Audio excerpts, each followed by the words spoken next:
eyes all shake and quiver and quake as he robs them of their gold. The autumn wind is a raider, pillaging just for fun. He'll knock you round and upside down and laugh when he's conquered and won.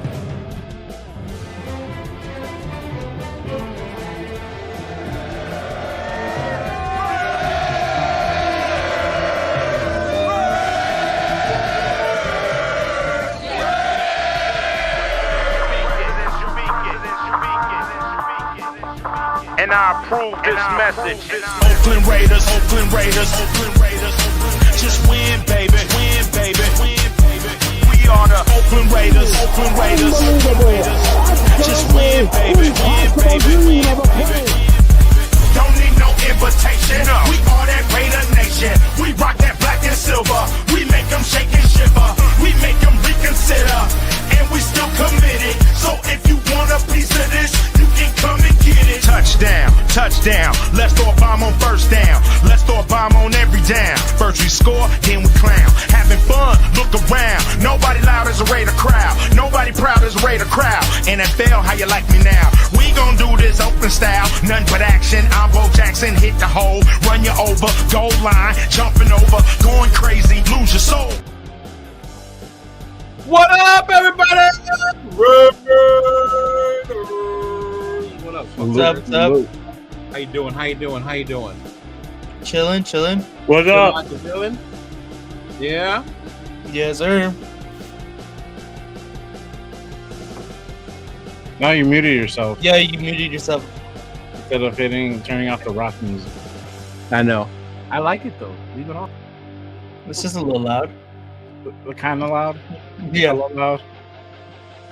You muted yourself again. No. I'll take it off. Great show. Friday night. I love it. There we love go. it. Love it. Yeah.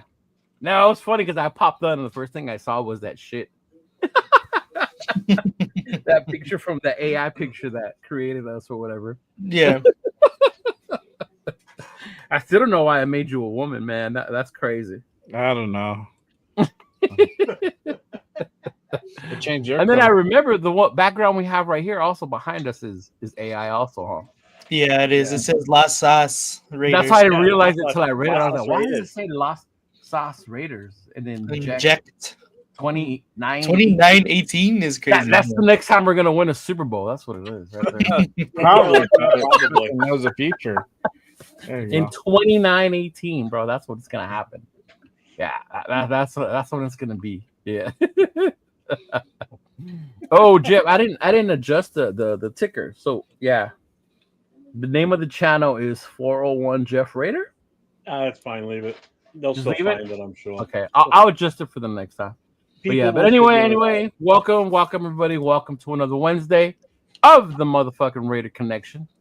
You know, I am your boy, one of your boys here, Cheeto Linus, with my co-host Nate LB Raider. You know, our boy Jay, Yes, Jay Raider, and then of course the old man Jeff over there, 401 Raider Jeff, in the house. Raider All Jeff. known as blah blah blah blah. Raider Jeff, bro, Yeah, as he's known in some circles. or Jeff the Modeler. Ask him about that. Oh, The bearded modeler. the bearded modeler. Bearded The modeler. bearded modeler, y'all. Just so you know, Jeff does have an OF page out there somewhere, I'm sure. Yeah. But what is up? What is up to the chat? What's going on? Where's the flag? What's going on, big dog? Welcome. Bro, where's the welcome. flag? Our boy Billy Davis. What up, Raider Nation? What up, Billy? What up, Rose Town? Billy. What's going on, Rose Town native? Got you right here. I'll hit it. And as always, you know, here's a new guy in the chat. 401 Raider Jeff. You know, Raider Paul. What's going on, Paul? Raider Paul with the Raiders. You know how we do. You know how we do. See, we got Moval Raider in the house. What's going on, Moval Raider? I'll actually be in your hood this weekend. Well, Moval. I'm gonna start in Riverside and I'll end up in Coachella doing some lift rides. I'm gonna go to Coachella. Sheesh. Bro, they're adding a $25 a ride bonus when you pick somebody up. So Oh, dope. Yeah, hell yeah. Yeah, definitely gonna go out there. And then look at this. Damn, how many pages you got open, bro? I know. Yeah, Go East to Coast Count. Raider Go to gamer, Count. right? Jesus, man! I bet you he did have that AOC page back in the day. I know he he did. That really wasn't me. That really wasn't you. Are you sure? I haven't seen it since. I haven't I seen it swear on my since, man. granddaughter's life, it was not. I didn't have it. That was not me. Well, I don't know. But anyway, our boy James, what's going on? James with the Raiders. James. What's going on, big dog? Raiders. He said, right. Nobody knows we're minus 319, middle of Iowa. Only Raider fan for miles suddenly blows all the girls are Chief fans. It's awful. Damn, an Iowa fan. That's crazy. A Raider fan in Iowa. We definitely don't see that very often. Yeah. Although I do meet the most random Raider fans sometimes when I travel. You do meet random ass fans of like different cities. And you're like, oh shit, how'd you become a Raider fan? You know? Our boy Turf back in the house. What up, Turf? Game. You know, gymnastics season is over, so Turf is ready for some football. So what it do, Raider Nation? Salute panel and the chat. What's going on? What's up, John Leon? Welcome, Armando. Welcome to the show. I'm not bueno. What's going on, bro? You said Jeff Chitto. Basically, I'm Chitto, right? Nate, Chitto. Jay.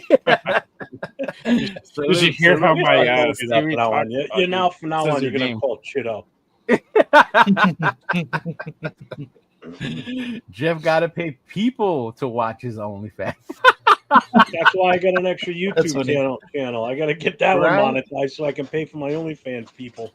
8 days, definitely 8 days. Yeah, man. I want to see the financials behind that too. Also, bro, I got to see those. I got to see what those Screenshot. But yeah, first and foremost, let's get started. You know, some of the latest news. I know we were talking about it a little bit the other day and then today as well. But Colton Miller. Yeah, I did add Colton the Miller banners into extension that. request, man. Damn. What the hell's going on, man? Yeah, that came What out is of up left with field today, huh? Right? And I know we were talking about it a little bit the other day. Was it me and Rundown, I think, about the future of our line, you know, whether you could move on from him, things of that nature. We're like, nah, you're cool with Colton right now. But then the report started coming out today that him not doing the voluntary Yep. training camps or whatever, holding out for a contract extension. So how you guys feel about that? Let's start with you, big guy. What about you, Jeff? You're the I'm lineman not of the group. happy about it. No? No. I mean, I get why he's doing it. It makes sense. I mean, it goes back to what I said, early in the offseason that our past GMs didn't do us any favors by not trying to extend some of these guys before they got to their free agent time frame. Which is why we had so many free agents that we had to lock up or let go. You need to get these things under control either before the season starts or midway through the season. You start, you re-sign the guys you really want to keep. Like Colt Miller, if you really want to keep him, then you need to come up with something now, or work something with him where, all right, let's start the season and we will work on it during the season. But I think he's just afraid that we're going to go and draft a player that's going to probably beat him out, possibly. You never know. Mm-hmm. So this may be his way to, I'm going to try and stick it to him real quick. Like to get some leverage type fit or whatever? Yeah. Man. I don't know. It was just crazy when I saw that. I was like, what? I was taken aback when I saw that today. I was like, yeah. Because I didn't think he was like that. But money talks, I guess. Right? Yeah.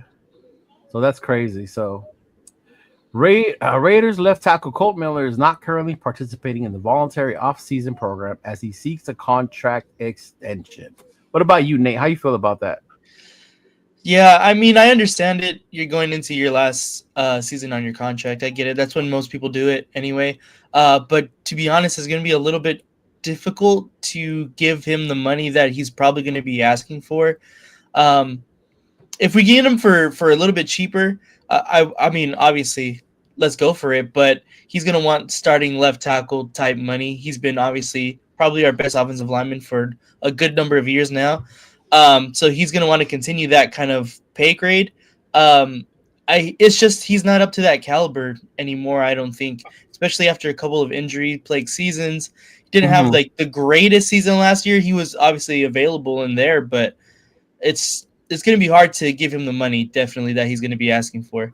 I would say definitely look for a replacement now if we can't get the contract done relatively soon or this year. I'd probably start looking pretty heavily now at the left tackle spot. What about you, Jay? How you feel about that? Look, man, like I said in the group chat earlier, don't fuck around and find out. We'll trade his ass away and got the bro. Shit. We want to trade everybody away, huh? Want a contract signed like we're giving y'all fucking free fries at McDonald's, bro. Tired of that shit. Bro. You learn. You know, I don't know, bro. Shit. If he wants a contract, I mean, everybody in line is gonna want a contract extension. We talked about there's a lot of good tackles coming out of this draft. If he wants to peace out, cool. You know, I mean, we know how Pete does a thing. You know, like you know they're gonna be like, hey, we're gonna put Colton Miller on the trading block. Draft us a tackle, bro. There's plenty coming out in the draft, so I'm not worried about it. Is he a good tackle? He's pretty good, man. I think he's barely reaching his potential. There's still more to go, but I understand he wants to go ahead and be with us and get the guarantee monies and all that, but right now, man, I don't know. I don't think that's the way to go about it. No. Whatever. I'm checking with the chat.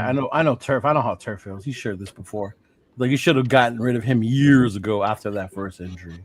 You know, probably when he had more of a higher trade value back then, probably, right? Dixon says, I was ready to move on from Colt anyway. Let me see. It's voluntary training camp. It's no big deal. I get that part. It's voluntary. But my whole thing was the added, I'm not going to do it because I want a contract extension.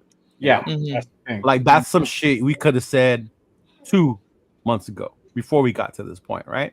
Yeah. And the only reason I say that because this whole time we've been saying in the draft we can plug this in. In the draft we can plug that in, right?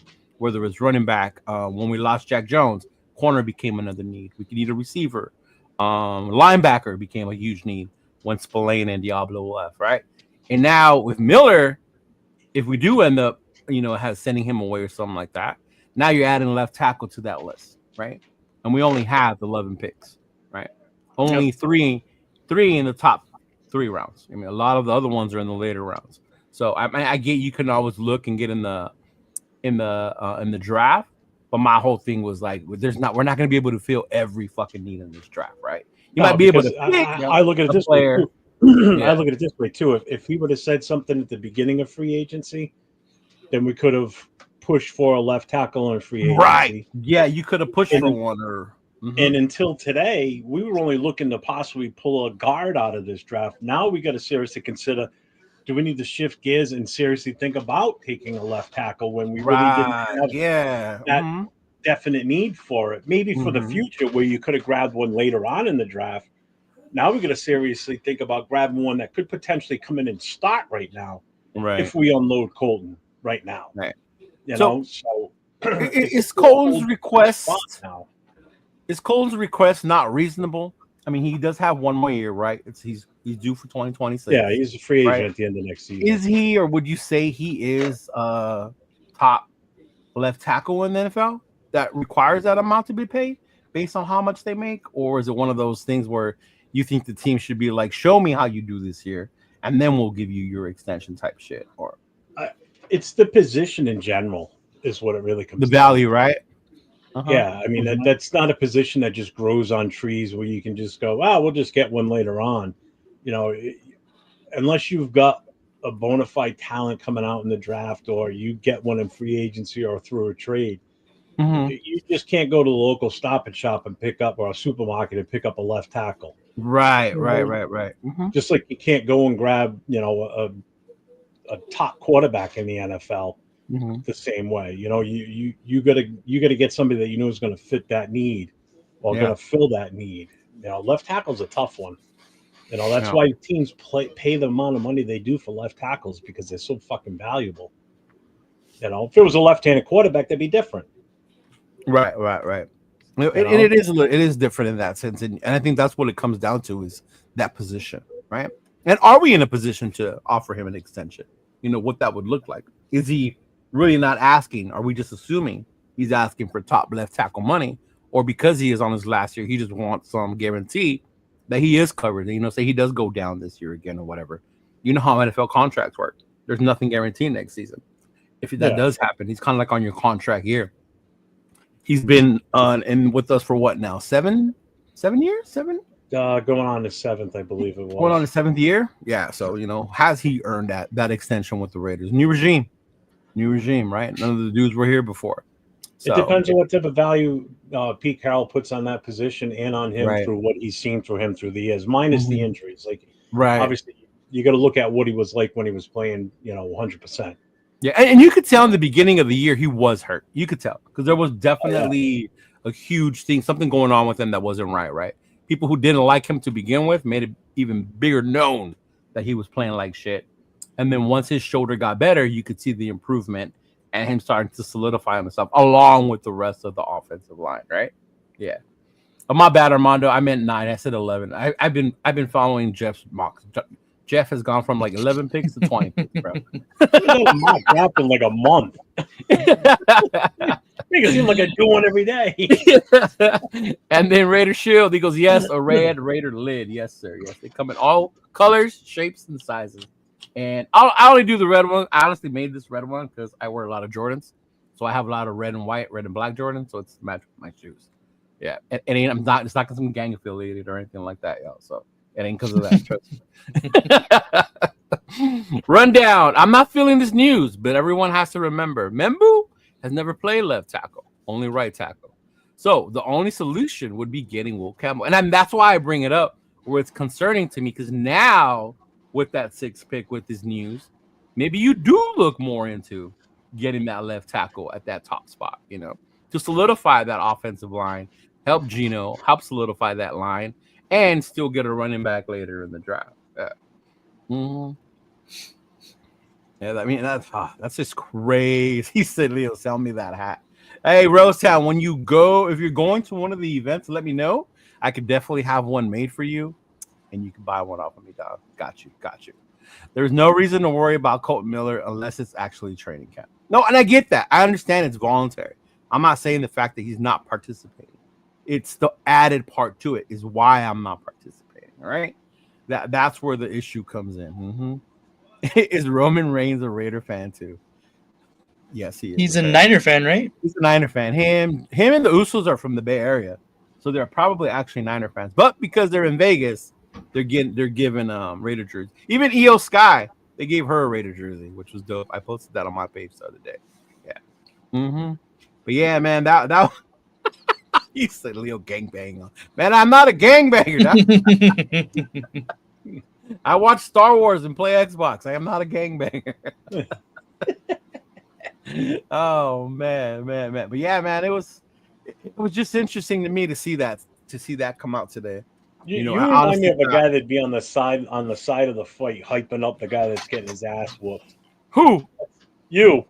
What do you mean hyping up the guy that's getting his ass whooped? You'd be the one over there talking shit about the guy that's getting his ass whooped. Oh, like, oh, dude, you let him do that to you? Like, oh. Come on, man. Nah, I mean, I don't know, maybe. If it was one of my boys, no. But if it was somebody I didn't know, well, yeah, I would probably be like, yeah, fuck it. I know I do it when I see girls arguing just to get them going. I'm like, oh, she called you a what? Oh, whoa. Like, I'll do shit like that. But yeah, the hype man. But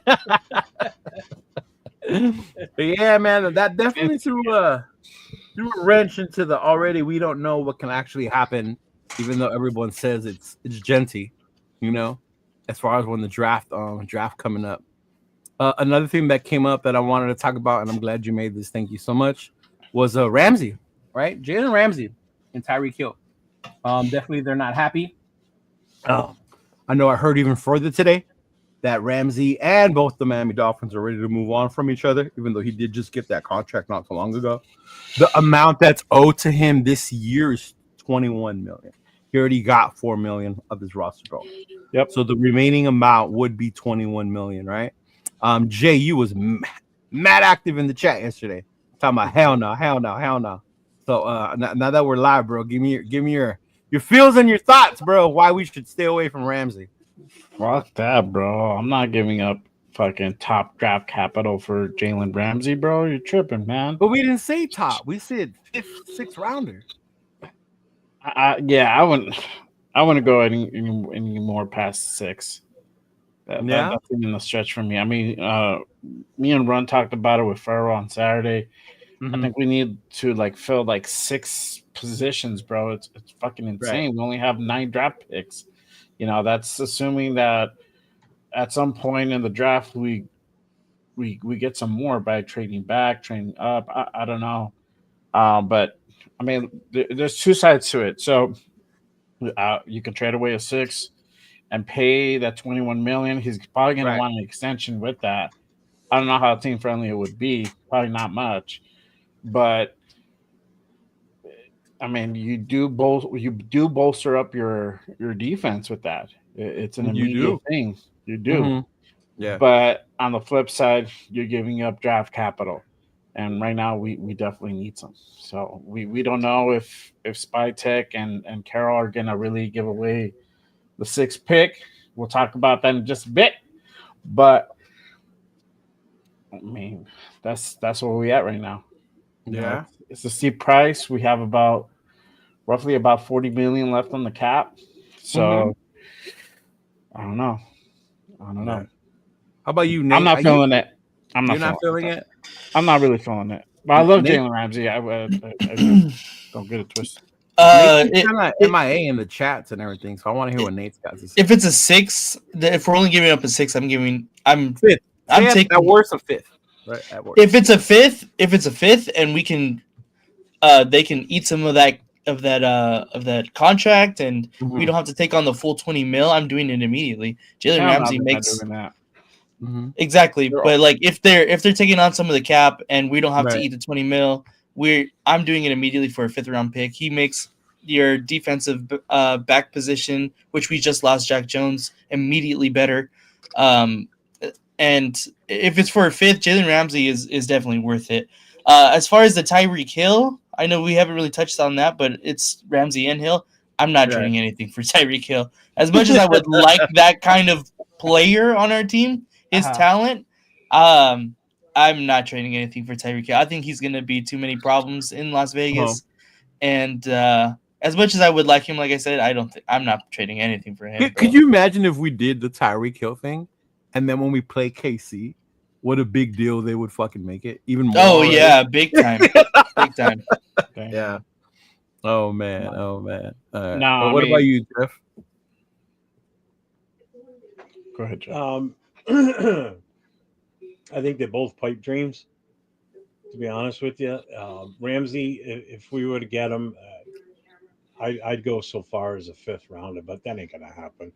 I don't think either one's gonna happen, to be honest with you. The Hill one is definitely not gonna fucking happen. Did you see their asking price for him?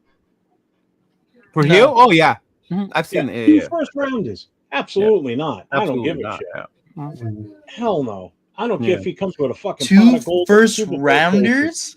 That's what they're asking for. Hell no. They're insane, bro. They're dripping. Yeah. 2 first rounders. So you're talking this year's first round and next year's. We need those picks, especially this year's first rounder. You can't just blow that. Oh, we definitely need this year. Someone even said, "What if we swap?" With Miami, even if we move back a little bit in the first round, we're still going to get a pick in the first round. You're not giving them up for that. Absolutely not. Yeah. Hell you still got to pay $21 million. Yeah, exactly. Which, I mean, it would be great for him. Just the money he's going to save in taxes. With what's he got? 50 kids and 7 more on the way or something. Probably. Oh hell yeah. Hell yeah. And that's the other. It's going to cost the Raiders more money if we bring him in, because we're going to have to build a fucking daycare just to take care of his kids. Right. and this was my whole thing. Eric brought that up, and credit, bro. Some people are like, don't want to give up the draft capital. Say it's a 5th or a 6th. What 5th, 6th rounder would you say is better than Jalen Ramsey at this point, even at 30 years old? No, that's what I'm saying. 5th round. The only downside, and it's if you look at it money wise, is the 20 mil you're going to pay. But when you want a quality cornerback, that's what you're going to pay for a quality cornerback. I mean, it's how desperate the Dolphins want to get rid of him. That's what it comes down to. Well, I did hear also because I was listening to the Miami one to get their side of it, not just because you with the Raider fans, like you said, it gets delusional sometimes, right? Like, oh, make it happen. Da, da, da, da. So I went to go look at the Miami side of it, and basically it comes down to if they don't find a trading partner, then they're just going to deal with it throughout the season. You're just going to eat it up, and he's going to have to play, and they're going to have to fucking pay him. Yeah, so they would like to be able to move on from each other, but if they can't find one, then they're just going to have to chop it up and keep that one. But they won't just release them. Yeah. Well, I was going to say, if they do after June 1st, what's their hit for it? That's the problem. Yeah, that would be the other thing. Yeah. Mm-hmm. And then but then also as a team, can you imagine cutting someone like Jalen?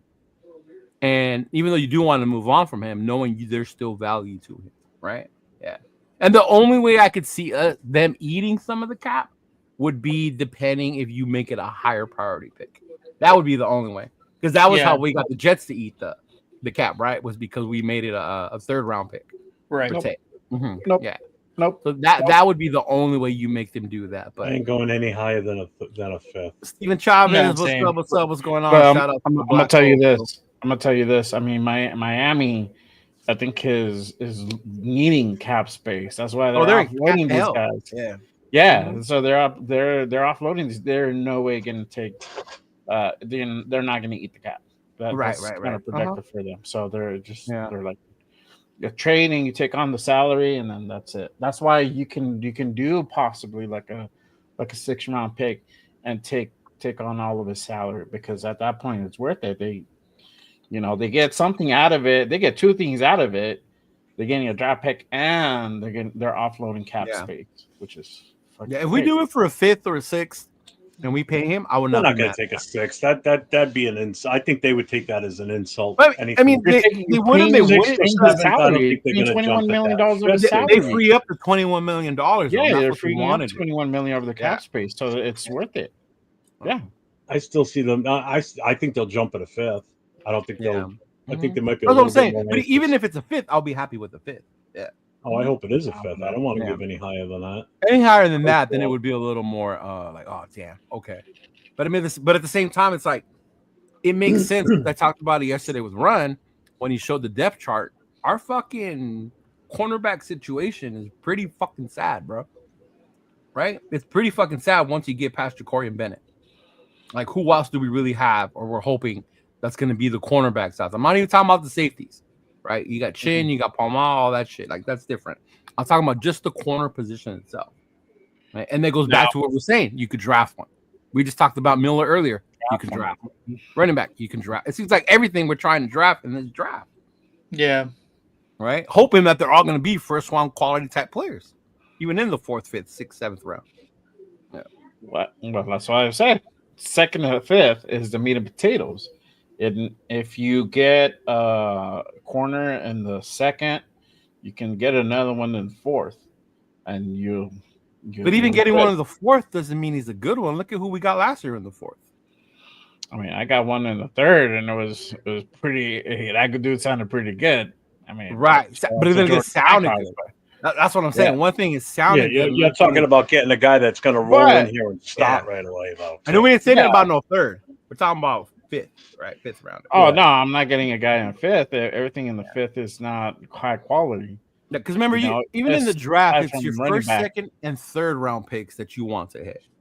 If the 4th, 5th, 6th, 7th, whatever hit, that's like a luxury you got. Like, you got lucky that you hit on those, right? Like, you're drafting, you're scouting. They did their job, right? Depending what class you draft that. So if it's a running back in this case, drafting one in the 4th or 5th, it's probably going to still work out. Probably, but still no guarantee. Oh, nothing's even guaranteed in the 1st. I mean, that's what I'm saying. Even in the 1st, endlessly over and over. I mean, for example, Leatherwood.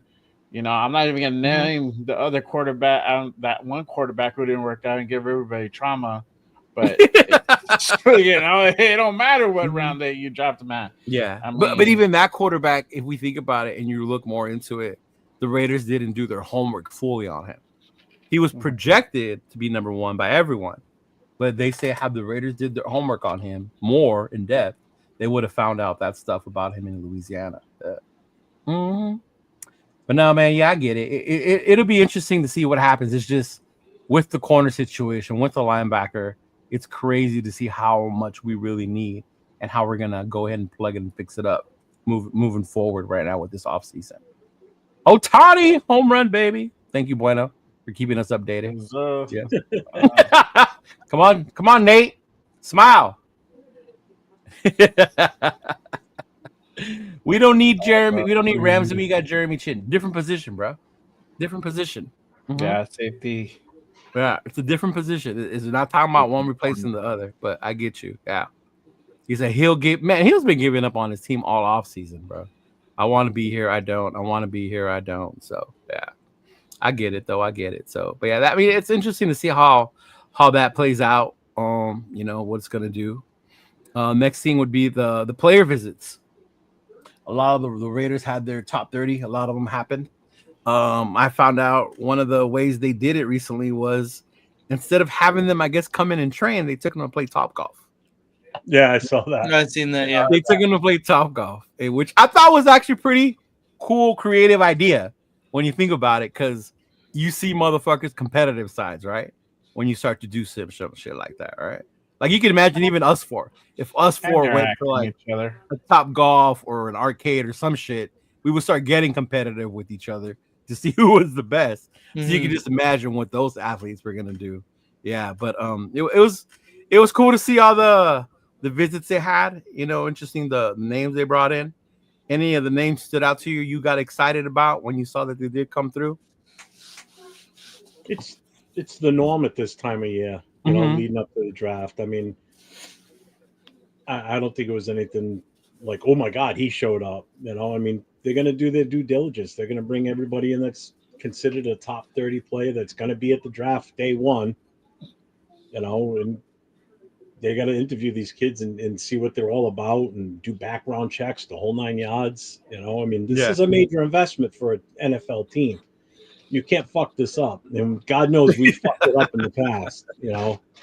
So we definitely have these Raider fans on fucking it up, right? Yeah, that's why I have hope with this regime that they're going to be, you know, they're going to be on the ball, hopefully. Right. Yeah. What about you, Nate? Was there anyone you were excited? You saw that they were taking a look at? I mean, no one really like stood out. I mean, like basically all the top guys that we were really thinking kind of came in.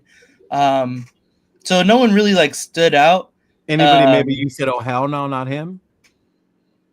I'm trying to think of the list off the top of my head. But no, I think everyone that we brought in, I was like, okay, maybe in this round, maybe in this round. But yeah. Yeah. Okay. You, Jay? Not really, bro. I mean, you know, aside from Shador, that's it. But I mean, that's up in the air. Yeah, I mean, I was waiting for, because remember for the longest, Shador's not coming. They didn't invite Shador. No, they didn't even invite him. Somebody kept saying that to me over and over, right? They didn't invite your boy Shador. Nate is mad because Jackson Dart talk has slowed. I mean, they brought Jackson Dart in too, so I mean, they did. They brought in. Jackson Dart. Yeah, They already shanked the golf balls too. Go Raiders! What's going on, Akers? What's going on? But yeah, that was definitely, man. Y'all really looking for Money Chuck today? What y'all looking for Money Chuck for? I think the only channel he could come in through is Nate's, right? Money Chuck. He coming through mine. He coming through yours? I don't know if he. I know he shouldn't. He should be off a timeout. Yeah. Mm-hmm. Yeah, I know. Last week you booted his ass too. I booted him, but I didn't block him. I just booted him from. What up, Tony? Appreciate you. Mm-hmm. Oh shit! Only chef in the building. He must be on school vacation with his mom and dad. They must be on a cruise or something. Guy's 52, so yeah. So with the draft coming up, how many days away are we now? 9 days away. 9. Not 9 days to the draft. A lot of stuff is hyping up.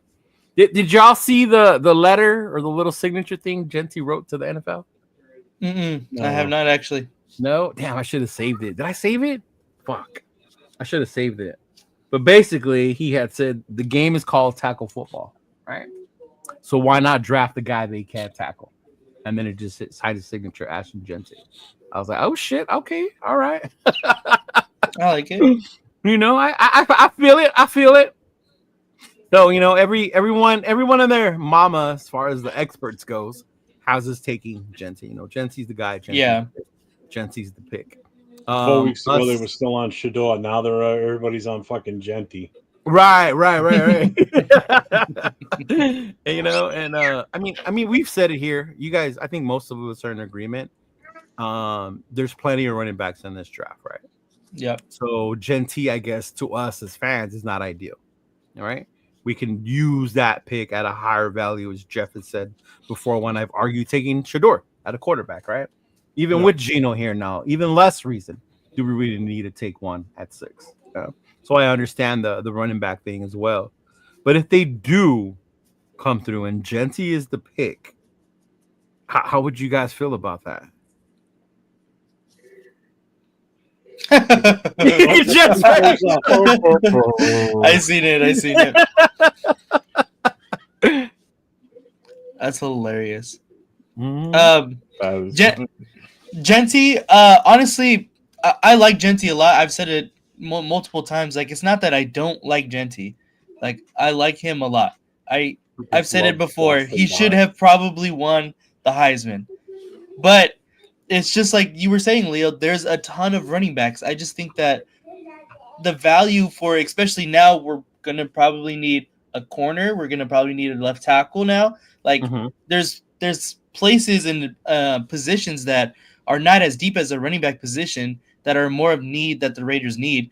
So why would we take a running back this high, especially if we believe in other running backs deeper in this draft that could possibly even give us the same amount of production that Genty would in their first season? True. Right. But I guess the whole thing is that's us thinking that they can produce the same. Right. Exactly. There is still a bit. Genty is above these, but I don't think it's definitely. Yeah, exactly. Almost after the Colt Miller news today, after tomorrow, everybody's going to have us slated to take a tackle now. Genty's going to fall on the yeah, it's going to switch. Sometimes I wonder if every fucking day it's going to change. Yeah. Right. Sometimes I'm wondering if we're the ones that start this shit. Like, Jesus Christ. Yeah. But money Chuck's still going to be a cum guzzler, so nothing will change. Oh. He's like, I'm working on a channel and changed the name for Raider Shield family. Yeah, it's Nav. That's Navman? Yeah. Oh, really? Oh, okay. You know what? I saw the thing on Navman and it said Protect the Shield. I was like, that's Chris's name, right? But yeah. Yeah, he messaged me earlier that he wanted to try something out on a channel. We getting flambéed like we was at a hibachi stove if the season started today with the cornerback room. And you're not lying. You were not lying, right? Mm-hmm. He is for sure. But I don't know if you guys saw this one, right? Let me see where I put it. Right there. Just add to the rumors. I'm not putting no weight behind it, but I saw this, right? Max Crosby. I'm bringing in Miami Cam Ward along with Shador on his podcast. One of them might be my quarterback. So don't discount it, right? Max right there saying it. Jeff. No. I stop believing what my boy says all the time now.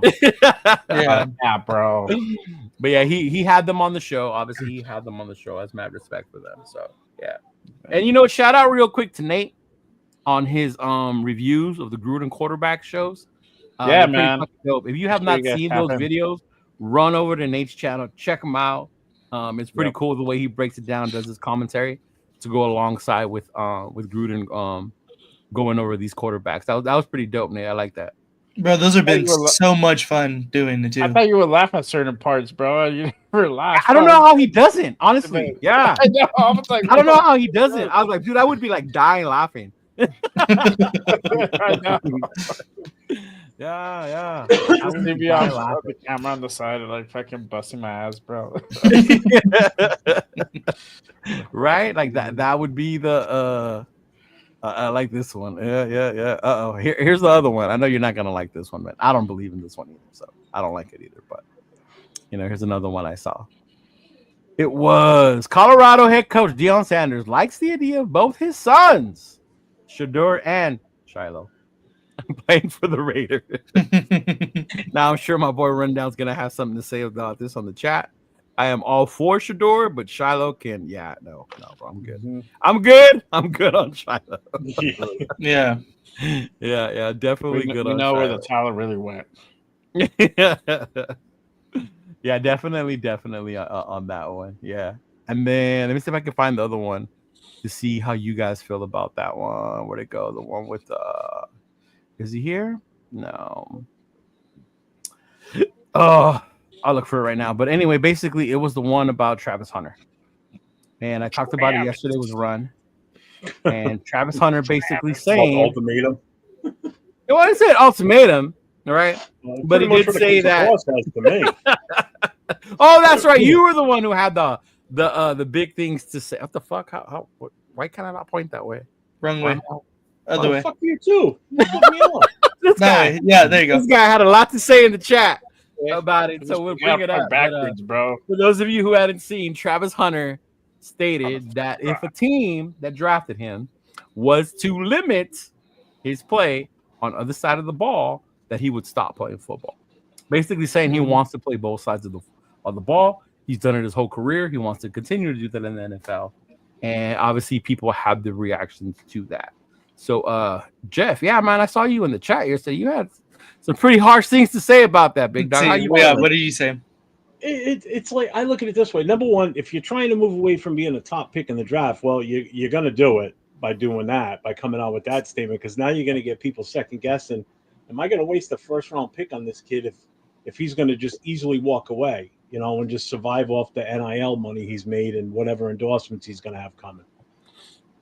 There's that. And then it's not up to the player whether he's going to be playing both ways or not. No coach in their right mind is going to let a player play 100% both ways, because number one, that just doubles your chances of getting injured, first of all, especially for a high-priced first-round pick. This is a kid that could go in the top 3, okay, under normal circumstances, maybe even the top pick overall. Why would any coach in their right mind put that kid and the health and safety of that team on the line with him playing both ways, offense and defense? I can see him playing defense and putting him in a few plays, have some special plays to get him out there on offense just to shut him up, get him out there, and do it in that manner.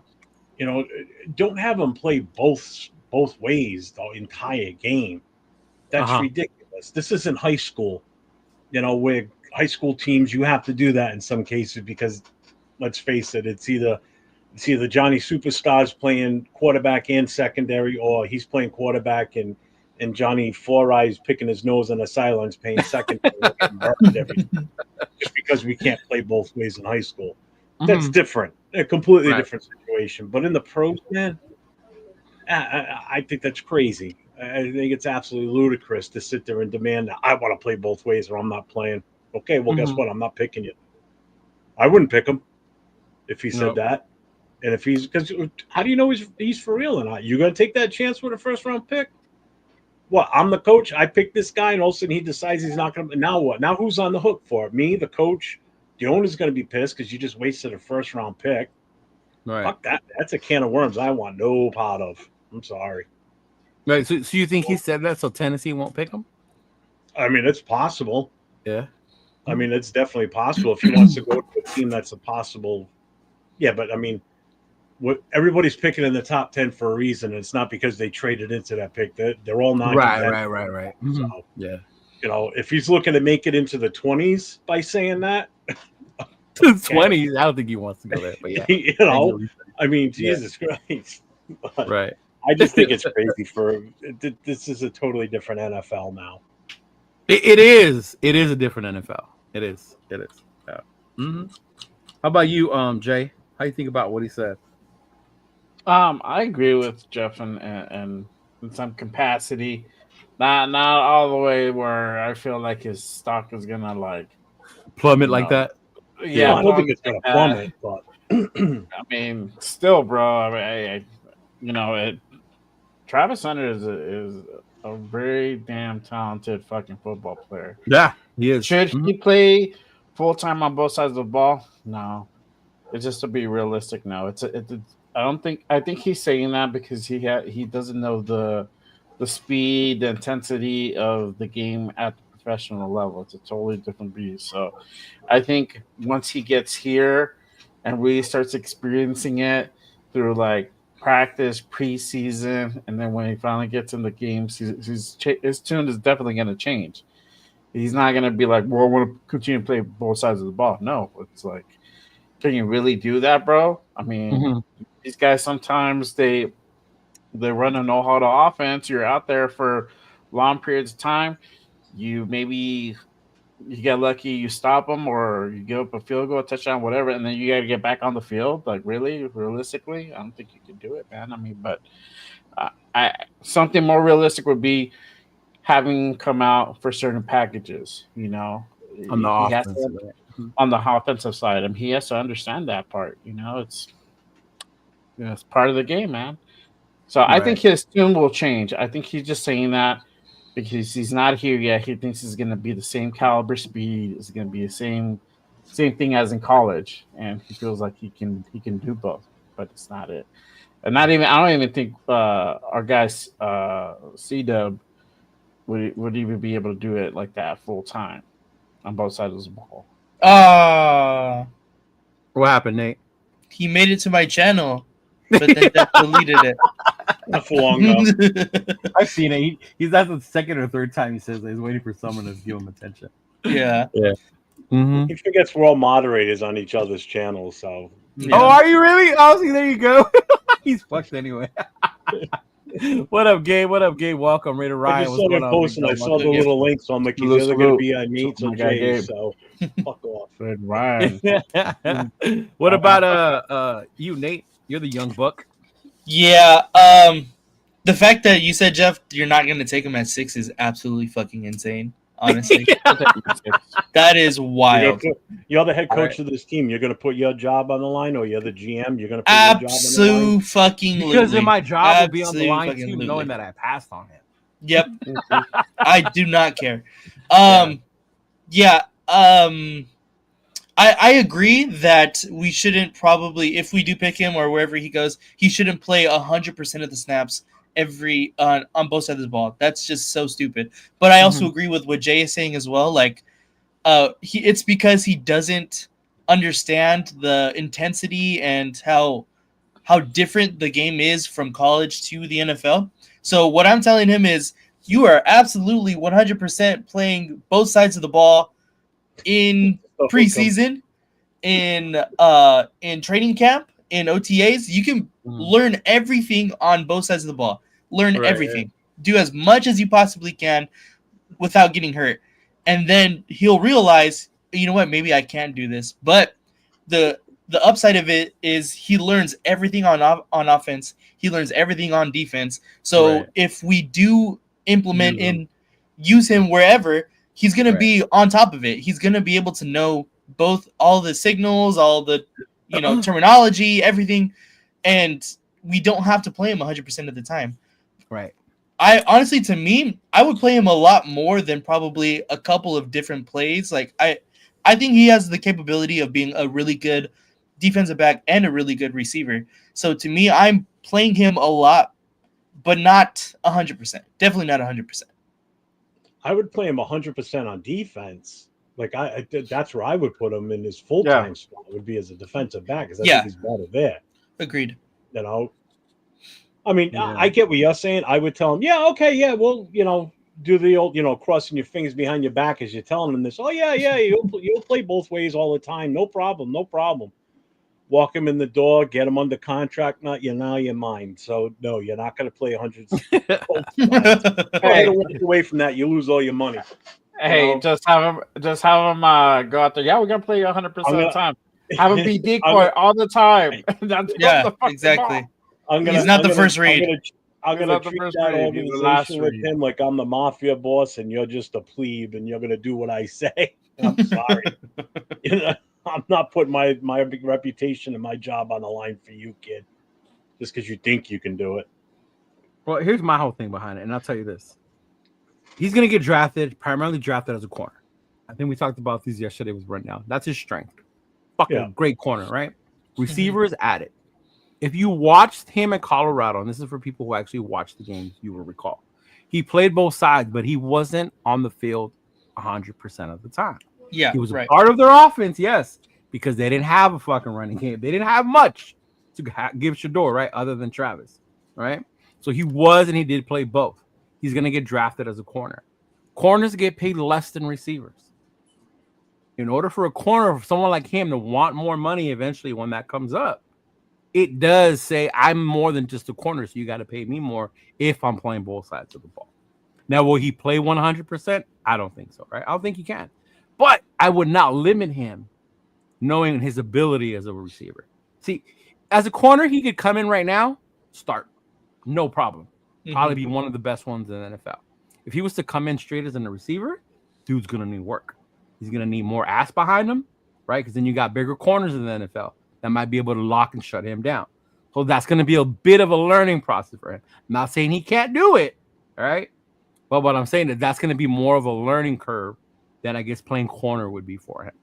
So when it comes to that, I could see why he would say, I don't want, I think what he's saying, I don't want you to limit me. I don't want you to put me just at corner.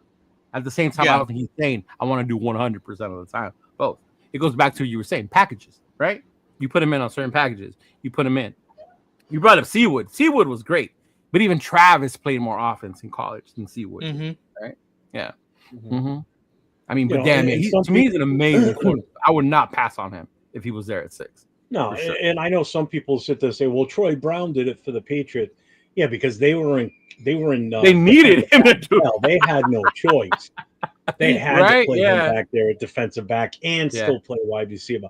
I honestly think in the entire time that I've ever watched football in my existence, I think there's only one player in the NFL that could have ever played both sides of the ball 100% of the time, and that would have been at running back and on defense, probably a linebacker. And I think you know who I'm going to say would have been Bo Jackson. I just think to do it? Oh, he was that type of athlete where he could have played both sides no matter what. Right. You know, and people say, well, he played baseball and football. Yeah, he played a full season of baseball and then went and played football. It's not like he was like Deion did it a couple of times where he would finish a baseball game, fly and go play football in the same day, you know. But this is you're talking two totally different sports, you know. But that would be the only player that I think I could ever see playing both sides of the ball in the NFL would have been Bo Jackson, just because of the pure athlete that he was, and he was just a freak. You know, I don't know if you guys agree or not, but put that comment that my boy Jim Mix put up. Sorry about that. What comment? The one that Joe Mix put up. It says Joe Mix. He says if Hunter landed at 6, I will let him play quarterback if you want. Oh yeah. I let him I put that up already. It was already up. He would be fun to watch it already. Honestly, bro. Honestly, though, elementary school, the punt, pass, and kick competition out there. No, for real, kid? man. Go for it. Like fuck it, go for it. Yeah. You said Crosby wanted to play tight end, but we never scheme anything for him. Yeah. See, but there's a difference between wanting to and then showing that you can play the position, right? And I think that's the difference. Remember back in the day, they said LeBron wanted to come play tight end. Yeah. Come on, bro. Like, yeah, but I get it. But I definitely, I mean, Travis Hunter to me is so talented, and we would be dumb if he did fall to 6. I don't think he'll be there. If he did fall to 6 and we didn't pick him, having that need at corner, right? And even having that need at receiver, you would feel 2 needs with one guy. Now, how much he would play, and again, it goes back to Chip, right? How they scheme him in the offensive side of things, right? But instantly, he would be an impact player on the defensive side of the ball, for sure. Yeah. McFadden was fun to watch. Yeah. McFadden was amazing athlete too at Arkansas. Darren McFadden? I don't think Darren McFadden could have played both ways. Absolutely not. He was from what I hear, my cousin went to college with him in Arkansas. He was an amazing athlete at everything. He's the one who hyped him up for me. He's not even a Raider fan. He was just telling me, "Wait but till you he's too see fragile, though. I don't think he could. I don't think. And then that was the other part, right? Like that's when what the fuck is turf toe? Like, how is turf toe keeping you out, bro? Like, what the fuck? Like, I had to do research on what that was to see why the hell he kept. Bo Jackson had his hip ripped out of his socket, and he still got up and walked away. Yeah, Which when you was it a video or a documentary? When you watched that, it says that's what made it worse because they didn't realize what it was. They thought it was just they didn't think it was as bad as what it was. Yeah, because they were trying to get him ready for the next game against Buffalo. Remember? Yeah, they fucked up. Well, I mean, medical science wasn't the best back then. No, true. That's for sure. Arnie with his first question of the day. May have been his first. Me, the first one. That's a good question, though. But I like this one because it's got Dart in it, and it'll get Nate all riled up. So, why is Dart and Milroe at the draft, but Shedeur Sanders is a no-show in Green Bay? Arnie, I will answer this for you. Being a big fan of Shedeur and his family, he already said a long time ago, even if he was the number one pick, he wouldn't be there because he wants to be at home to take that moment in with his family. That's why. Yeah, and some players do that. Mm-hmm. Do that. Yeah. I think there's more to it now, though. Oh, here we go. Seriously, I think it's probably the embarrassment that he's going to drop. Brock Bowers didn't go last year. Because, okay. You think Brock Bowers thought he was going to drop out of the first round? That's why he didn't go? No, but I mean, that was just an anomaly last year. My God. I just think you see this? Okay, fine. He wants to stay home with his family. That's fine. I don't have a problem with that. But I'm not saying a lot of people do it. Going. I'm saying I think there's a little bit more to it now, though. Like, would he really want to show up there if he thinks he's going to go from possibly the number 3 in the top 3 to all of a sudden fall possibly outside the 10? Well, the Giants are trying to trade out of 3 now. Joe Shane came out and said that the Giants are trying to trade out of 3. Did you guys hear about the Giants media guy who's making the shirts? Something for Arch? Somewhat suck for Arch or some shit like that? Oh, really? Yeah. You better say 2027 on him because I don't think that's what they were talking about. Because I don't know if you guys follow college football. Coming out next year. But you guys saw what's going on with Nico, right? With Nico from Tennessee. UCLA, right? Yeah. Yeah, because you guys were on last night, and I was saying that in the chat. I'm like, I don't think the Mannings would even consider letting him. Which is what trips me out when people say next year's class is better. You don't even know who next year's class is. Yeah, exactly. So how are you gonna sit there with a straight face and say next year's class is better? You don't even know if Nico's coming out. You don't know if Arch is coming out. Mm-hmm. Yeah, I told you, there's no way Arch is coming out. I mean, I don't think he's coming out. Yeah, I think he is. Really? If Texas has a good year, I think he's going. I think Arch wants to do what his brothers couldn't in college football, which is get that natty.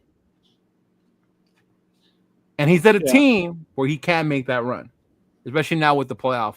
No, it's his uncles, not his brothers. Yeah, his uncles. My bad. His uncles. Yeah. Mm-hmm.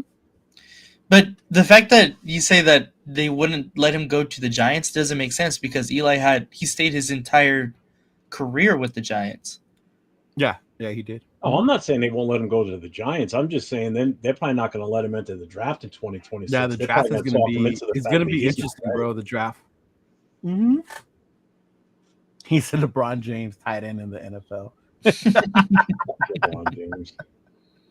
Dude, I'm a Laker fan, and I can't even stand that fool. I'm just telling you that. No. The humor. Yeah, Arnie, we talked about that earlier. That's the rumors. That's the latest and greatest. He's holding out for a contract extension. AR, what's going on, big dog? What up, AR? What's up, AR? How's it going? He's like, Drew Alder looks like a better QB than most of these. That's Drew. That's one guy. Who's the rest of them? I don't even like Drew Alder that much. And you don't. I was gonna say some people don't like him. They don't like him even after they saw him in the playoffs. All right. Mm-hmm.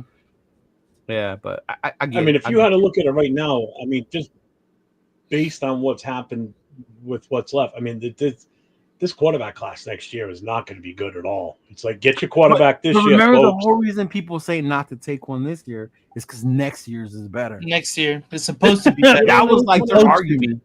Yeah. Anyway, our guest is here, so let me put him on real quick. Thank you, everybody. Welcome, Lorenzo, Raider Crusader. What's going on, big dog? How you doing? What up, brother?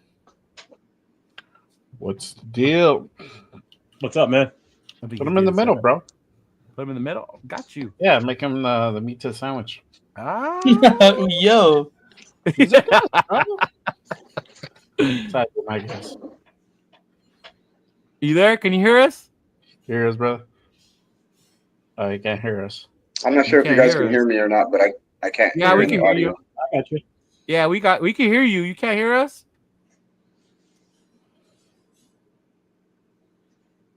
Might have to check the settings. Yeah.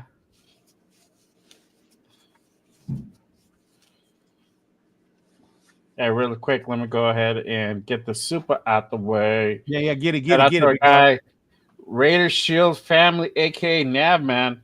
Draft is gonna be crazy as hell. So much for going throughout the NFL. Don't think any player is off the table anywhere. Will be late night day one. Facts. Well, cutoff's midnight, so they got to get it done. I'm even more fucking excited that I will be at the Raider draft party now for that shit. So.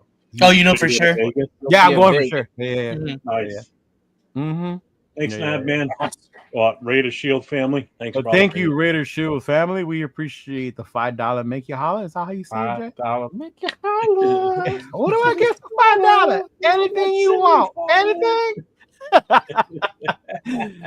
Lorenzo, can you hear us now, bro? Yeah, brother. All I heard was somebody's giving out $5. I had to be here. You know what I mean? $5.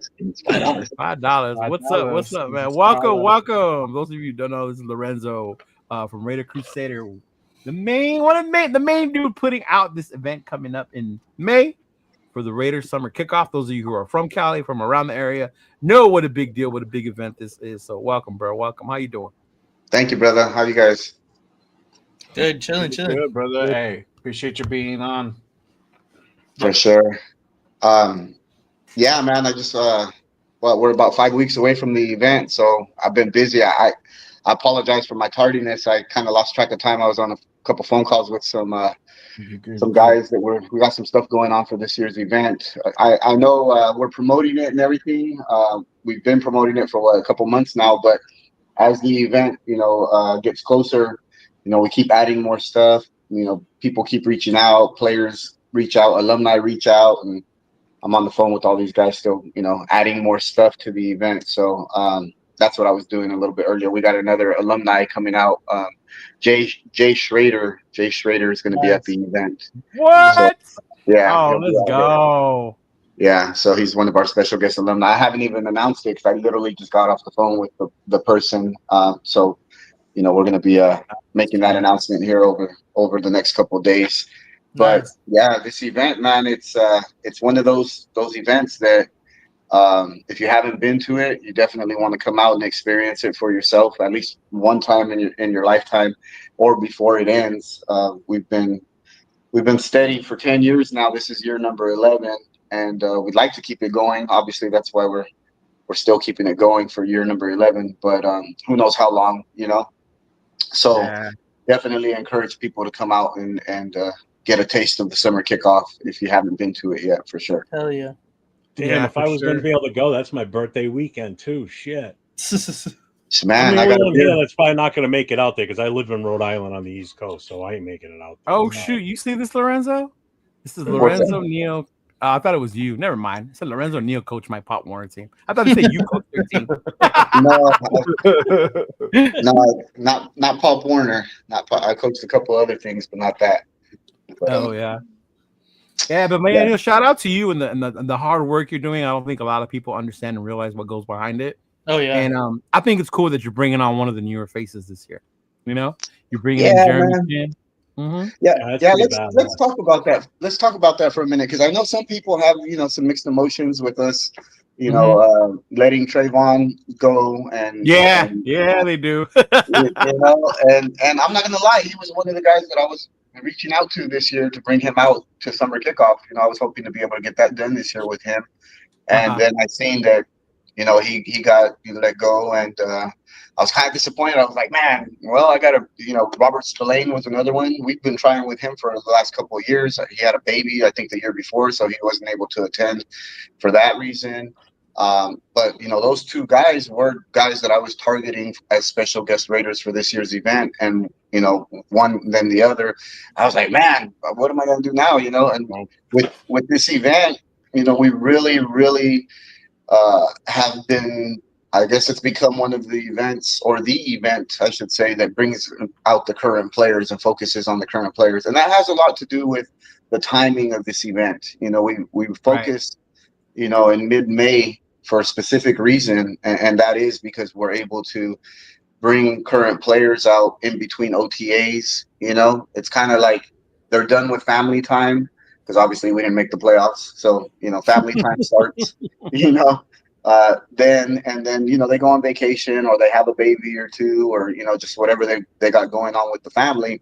And then you start getting towards April and the draft, and then, you know, May, you know, a rookie camp, mini camp, all that, and the first round of OTAs. But somewhere between there falls the summer kickoff, and it's really the last chance to be able to secure current players to meet and greet the fans, because immediately after our event, the second round of OTAs start, and then from there, it's everybody's focused on football and what they got to do, you know, with the team, you know, and then training camp, preseason, and then here we go. So this event has been known to be able to bring current players. Over the years, we've had, obviously, Derek Carr being from Bakersfield.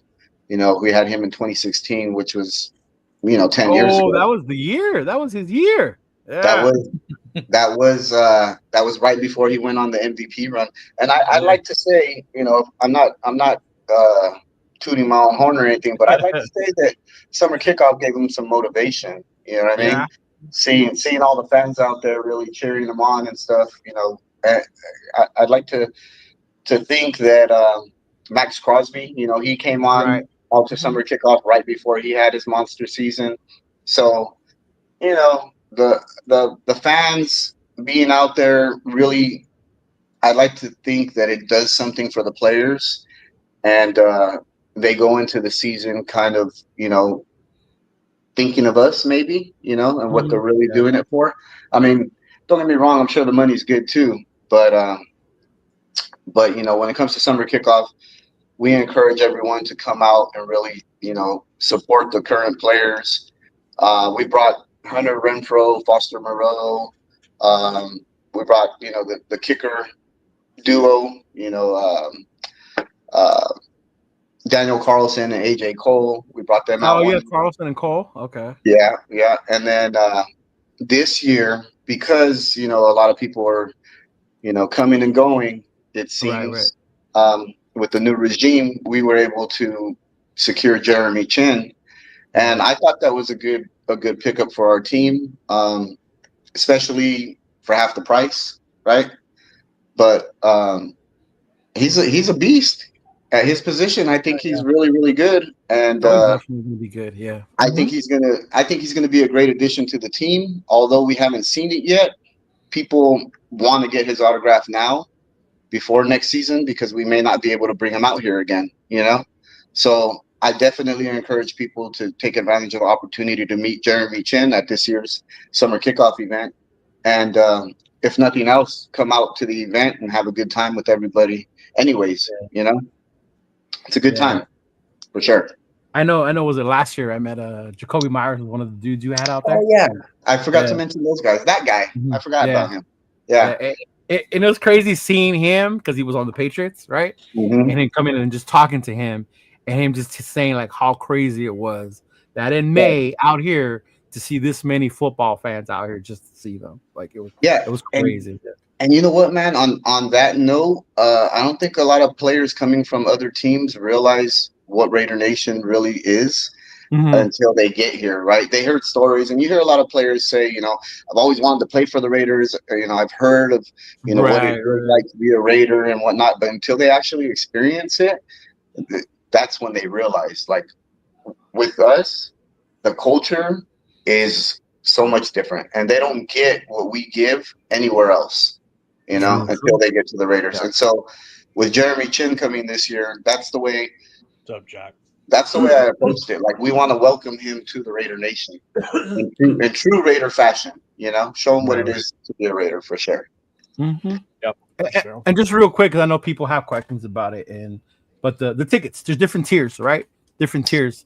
Yeah. Someone has a so, question about the VIP tickets and the early access. I don't know if you want to share what comes with those and how many are left. For sure. So again, we try to make this event as affordable as possible. Obviously, there's a lot of cost involved.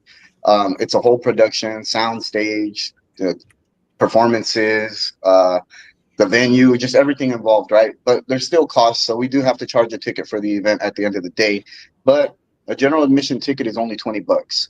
So $20 will get you into the door, into the event. You can experience the whole event, all the performances, all the games, all the food vendors, all the merchandise vendors that are going to be out there with all the new Raider swag. There's a lot of different food options. Obviously, we have cold beer. Can't be a Raider function without cold beer. But yeah, for $20, man, you get a full day of Raider fun. Bring out the family, bring out the kids. The kid ticket is always free. Under 11 years old, so 10 and under is free. You can bring out your kids, bring out your stepkids, whatever you want to do. And then if you want more of a comfortable experience, we offer a VIP ticket. That includes a guaranteed seat in the VIP section, at a table, under a shaded area. This is an outdoor event again this year. Last year we had an indoor event, but I wanted to bring it back outdoors. I feel like people get a lot more space, a lot more room to just walk around and mingle, instead of being confined into a building, Right. And you'll get all that in the VIP. It also includes the first drink on us. So you'll get a ticket that looks like this, one free drink voucher. It's stamped with our stamp on it, and you can redeem that for your first drink on us. You'll also get another voucher for your meal. That's included in the VIP ticket also. Every year we offer some type of different plate, taco plate or a dinner plate. What else? The VIP ticket includes, this year we're going to have Raider Bingo. So bingo is going to be pretty fun this year. It's not going to be your typical bingo game. I'll just say that there's going to be some other things involved with the winners when they come on stage. So it's going to be a lot of fun and entertainment. The VIP will include your bingo packet in that. And the VIP ticket usually sells out every year. I think we cap it off at 300. And that sells every year. So I would suggest if you guys want the more comfortable experience, pick up the VIP ticket for sure. And then we offer a meet and greet autograph ticket with our special guest Raider, whoever that is, every year. This year it's Jeremy Chin. That's at $100. Sometimes that's 2 players, 3 players. Last year we had Jacoby Myers, Divine Diablo, and DJ Turner. Included in that ticket. So that was definitely a deal. And I just want to reiterate that we invite several players every year. We reach out to several different players and hope that they'll accept our invitation. Obviously we compensate them, so there's those talks are involved, but it has to be manageable on both ends, and we want to make it affordable to the people buying the ticket. So if it's just something unrealistic and we can't make it happen, then it is what it is. But we've been able to bring at least one player out, if not more, every year. And so we keep that ticket as affordable as possible.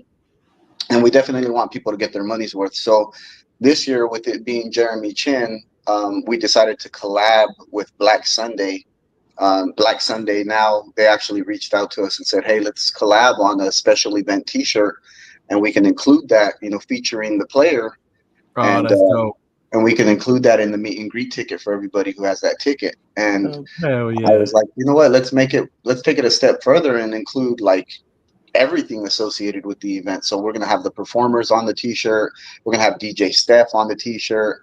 Oh, no way. Yeah, Jeremy. That's dope. Yeah. And then we recently were made of something going on with one of our fellow Crusaders, Thomas Grim Raider Brannon. He recently was diagnosed with a condition that he's going to be he's going to be battling here, in the near future. So we're also going to be donating proceeds from that T-shirt. 100% of the proceeds are going to go to him and what he has, coming up. Oh, okay, that's dope. Yeah, okay, so we're going to make that available. So even if you can't attend the event for whatever reason, like yourself in Rhode Island, I think it was you mentioned. Yeah. People can still pick up a T-shirt through the website, and 100% of those proceeds will go to Grim Raider and what he has coming up. So for sure, it's gonna be good. Damn, that's cool. That's cool, bro. That's cool. Yeah. Yeah. Hey, somebody mentioned it earlier, man. Maybe you guys are the good luck because Jacoby Myers was there, and look, he puts up his first 1,000-yard season. Yep. Thank you. Thank you. Hey, come get some right? Like he's just saying, hey, he's just saying. We need the whole team to pull up. Fuck it, huh? I mean, we had Hunter Renfro come out, right? We sold like 350 tickets to meet him, and unfortunately, he didn't. I don't think it worked out for him on the luck side after that. But then, I mean, we brought Foster Moreau with him also, and Foster Moreau was able to overcome his battle with cancer. Yeah, Summer kickoff. Summer kickoff. That's true. That's true. Yeah. It'll help you out, man. Mm-hmm. So yeah, I mean, the performances. We get a lot of different people wanting to perform every year. We try to stick with the theme. The Go Raider rally type music. We stay away from all the other stuff, the negative stuff. But that's open to anybody who wants to come out and perform and kind of showcase what they have. I've kind of. Oh, Leo's gonna come out and sing. Yeah. I mean, we kind of call it like the Apollo for Raider Nation, right? Yeah.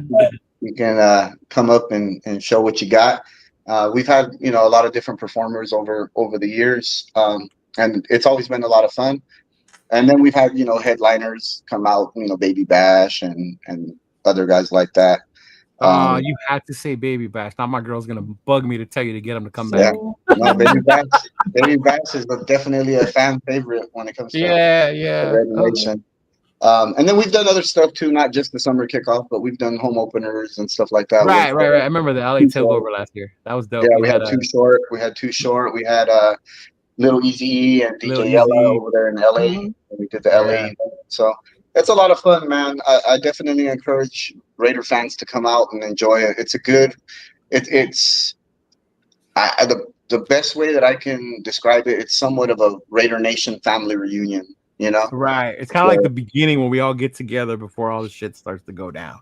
Yeah, because events like this, not only the one I do here in Bakersfield, but there's other events out there that other people like myself put on, and I always encourage people to support the events and attend them if you can, because that's kind of what makes Raider Nation different from everyone else. Like, we don't have an off season, That's true. And it's during this season where we are able to still come together, because outside of things like this, when would we see each other either at a game or a tailgate, and then see again next year? And not everyone can attend every single game, so you may not even see people sometimes. So these events are what keeps Raider Nation together, and they're important. So support them for sure. Yeah, that's true. Even our boy Jeff here, he does the ones in New England for his club. Oh, really? So we do a bunch of stuff too as well. Yeah, during the off season, we do a lot of like we just had a pool tournament in March. We've got a mini golf tournament coming up in June. Every August, usually the first weekend in August, we do a summer barbecue where it's like the kickoff before the kickoff of the season. Basically, it's like the final thing we do during the off season.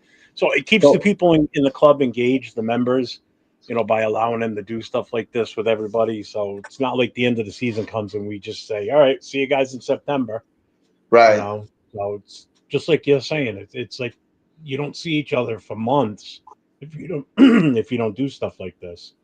So let me ask you, is a barbecue, is that the same as a barbecue? Or I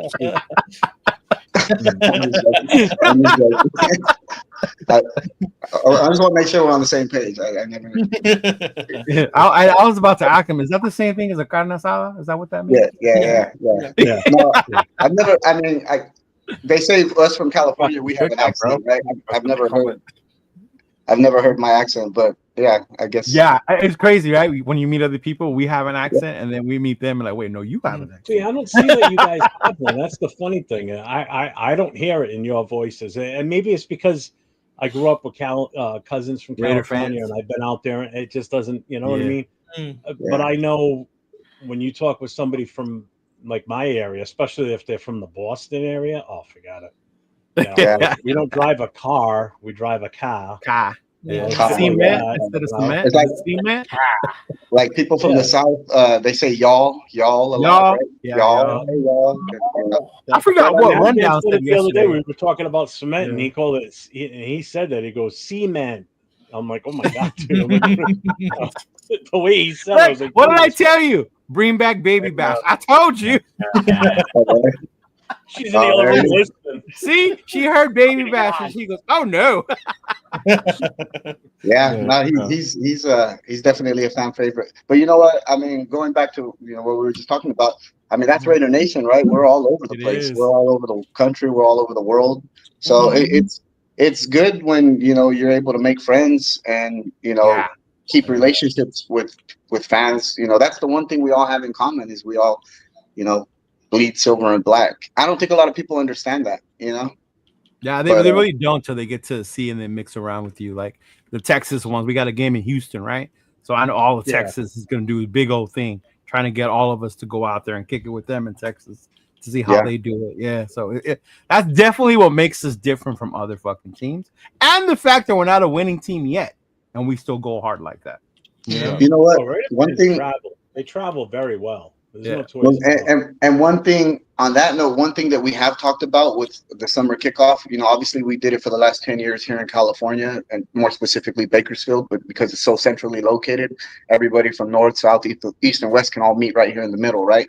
Yeah. But I was like, we kicked around, okay, what about the next 10 years kind of taking it on tour, where this year it's in a certain destination. It's in Texas. Next year it's on the East Coast. The following year, and everybody can experience the summer kickoff in their own region. Right. So I mean, that's something that if it's manageable, I would definitely like to do that. Just essentially, create the same event, and in take it out different parts, in different areas. Yeah, pretty cool.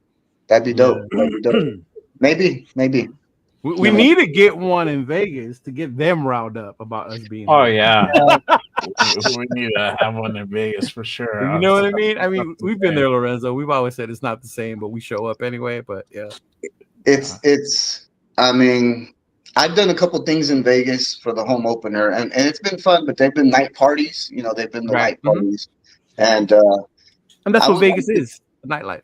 Yeah, it's a nightlife, and I thought about doing something like during the day on because it's a weekend. Vegas, when you go to the game, you're going on Friday and you're leaving on Monday. Right. It's a destination spot for sure. Unfortunately, it's also the same for the visiting team, right, and all their fans. Yeah, and that kind of sucks because we split we don't have the home field advantage anymore, I guess, but. On Saturday, on Saturday during the day, after you landed on Friday and kind of met up with everyone, I mean, you're pretty much just kind of waiting for Saturday night for the party Saturday night, wherever it is. But why not come to the summer kickoff during the day, Yeah. And enjoy the day with everyone. More of a kind of a barbecue type atmosphere, Right. And then party Saturday, get up Sunday, tailgate, go to the game, and then recover Monday. In Vegas, would you have to have it inside? I know it's so goddamn hot out Depending on the season, the month, yeah, for sure. That's the hard part right there. Is that it's super super hot out there. So because when we went to the Carolina game, that was the first home opener. It was still hot out. Remember, it was still hot out there. Yeah. Yeah. No, definitely. I still got your flag, by the way. I didn't take it out of the bag. I still got your flag, bro. Hey, you know what, man? Those were good seats. Remember, I remember telling you, like, hey, I've never sat up here, but these are good seats. You get a good vantage point. Do you still have those seats? Like over by the torch. Yep. Yeah, those were good seats, man. Yeah. But summer kickoff, man. I look forward to seeing everybody out here. It's going to be an awesome time. Year number 11. If you can make it, we definitely love to have you guys out here. And we're just going to kind of keep it going just based on every year, if people still want to come out and support it, then we'll keep it going. And, I look forward to all you guys coming out, content creators, and everybody getting the word out. Letting people know about the event. The one thing I will say that I'm glad is still happening is that a lot of new faces are still coming out to this event, even after 10 years. Like it's still, new people coming out and looking forward to it. Yeah, so, I'm new. Last year was my first year. Yeah, This will be my first year too. It's gonna be Nate's first year. Yeah. Mhm. Yeah. So, and that's just a clear indication of that it's still growing. And you definitely want to keep it going. So come on out and have a good time, man. It's gonna be a lot of fun for sure. Hell yeah. Thank you, bro. I know a couple of Appreciate guys it. have I'll be questions too. Like Jack's asking one: does VIP get you in earlier than 2 p.m.? Special lines getting in? So typically in the past that was the case. We would let the VIP in an hour early. I'll say this: this year we're having it at the baseball stadium here. So we host a minor league team here in Bakersfield, and they have an actual baseball stadium. So we're using that venue. The entire field is going to be converted into the summer kickoff event, festival, and they have booths. They have ticketing booths, so we're able to designate one for VIP specifically and the other for general admission. Oh, nice. So similar to what we did last year at the fairgrounds. So everybody can come in at the same time. Just get in the designated line, and everything should move pretty quick. So everybody, the gates will open at the same time. 2 p.m. our gates are scheduled to open, but if we are ready to go 1:30, we definitely want to let the people come in early. So I would say get there, in line, ready to go by 1 p.m. And if we're ready to go, we'll open the gates at 1. We'll get you guys in sooner. It does. I will say this when it comes to the VIP. Remember, 300 VIPs sell out every year. So if you're 299 in line, you're still going to wait in line. Like, you know what I mean? So try and be 300 other people. Yeah. Try and get there and get in line earlier, because that happens a lot. We're like, hey, we bought the VIP. We're supposed to be able to go right in. It's like 299 people also bought it in front of you. So they're getting it. It's going to be hundreds of people out here. So you do got to be a little patient. Yeah, show up early. That's what I did last year. I had the VIP. I showed up early. I was one of the first ones in. So if you're that worried about getting in early, show up early, because you opened the doors earlier and I got in early. Yeah. Jack, what side is VIP side? Well, look for the sign when you get there. You'll see a sign. Come on now. Come on, Jack. We'll put a sign Jack out wants there. It mapped out. I'm gonna put a sign that says, Jack, look right here. Oh, please do. I'm gonna take a picture and I'll send it to him. I'm like, right there, Jack. That's where you're going. Put a sign up that says Jack and then the letter K. Jack K for his last name. Seriously, he'll get a kick out of it. We'll definitely put signage up for you guys. So real quick before you got to go. I know you're busy, Lorenzo, but the draft, who we taking? Want me to say it? Say it. Okay. I feel if he's available at 6, we gotta take him. We gotta take Shador at 6 if he's available. Here's why. I see you shaking your head. I'm happy. I didn't know this, by the way. I didn't know this, guys. But if he's available at 6, which I don't think he will be, but if he is, and we don't take him, and this guy turns out to be that guy, it'll be the worst mistake the Raiders ever did, letting Shador pass, right? That we'll never hear the end of it. We had him at 6, and we passed him up. If he turns out to be that guy. I'm not saying that he will. I'm not saying that he won't. But do we want to make the mistake of not taking him? You know what I watched the other day? I watched Draft Day with Kevin Costner. So did I. I watch it every year at this time, and it works out like that sometimes. Where it does, right?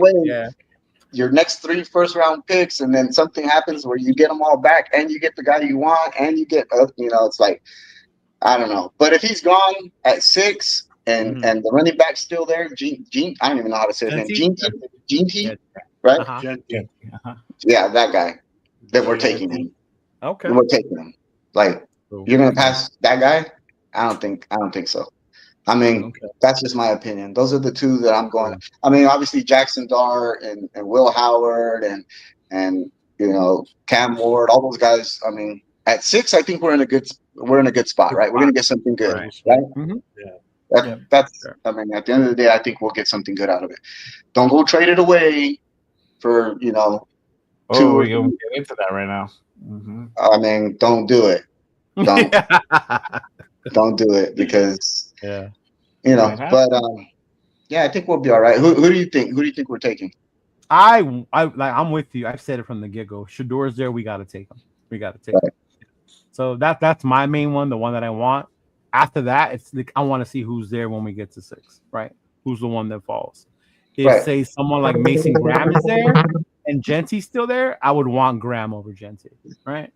But if they feel that Genty's their guy, then so be it. But or even a lineman, a tackle. Right now with the whole Colton Miller drama, we're going to need offensive linemen. So I just seen that today.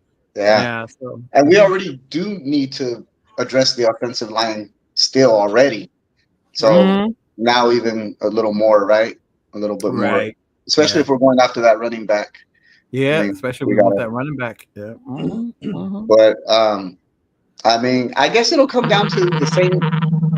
Oh man, this girl's calling me. I guess it'll come down to the same situation as last year, right? We didn't anticipate getting Brock Bowers, and it kind of just worked out that way, right? And if we would have got the guy we wanted, we wouldn't have Brock Bowers now. So true. I mean, we'll see how it plays out. At the end of the day, we got to support whoever we have on the team.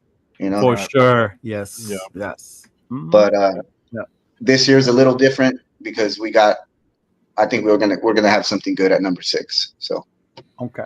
For sure. Lorenzo, I got to ask you a question. Do you travel? Like, do you go to other games, like away games for the Raiders? If I can drive there, I'll go.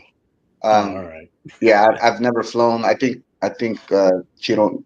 I think did we have this conversation about the movie La Bamba? Yeah. Yeah. Mm-hmm. Yeah. You won't fly because of that? Yeah, I won't fly. That movie traumatized me. I grew up watching that movie, and man, I would hate to get on the plane. The one time I get on the plane, and it happens. But I have my wedding songs from that movie. Your what? His wedding songs from that movie. Oh, really? Which one? Donna? Sleepwalk by Santo and Johnny. That's my wedding song. That was your wedding song, Sleepwalk? That's don't they play that when someone dies? That's a funeral song, right? Dude, that's one of my favorite songs. Absolutely. Oh, I get it. It's a good song. Yeah. Good song for sure. But the only reason I was asking is that I didn't know if you would travel out to Houston or New England for the Raiders Patriots game or. So I'm like similar to Sebastian Janikowski. So I reached out to his representative one time to see if we can get him to summer kickoff, and he lives in Florida. He told me that he's deathly afraid of flying, and I was like, he had to travel with the team. Like, how did he? And they said, yeah, they had to sedate him every single time to get on the plane. So you're taking the sedate from the A-team. Yeah, I remember they had to sedate him. Yeah. We didn't know that. I never knew that. I never knew that until just now. That's crazy.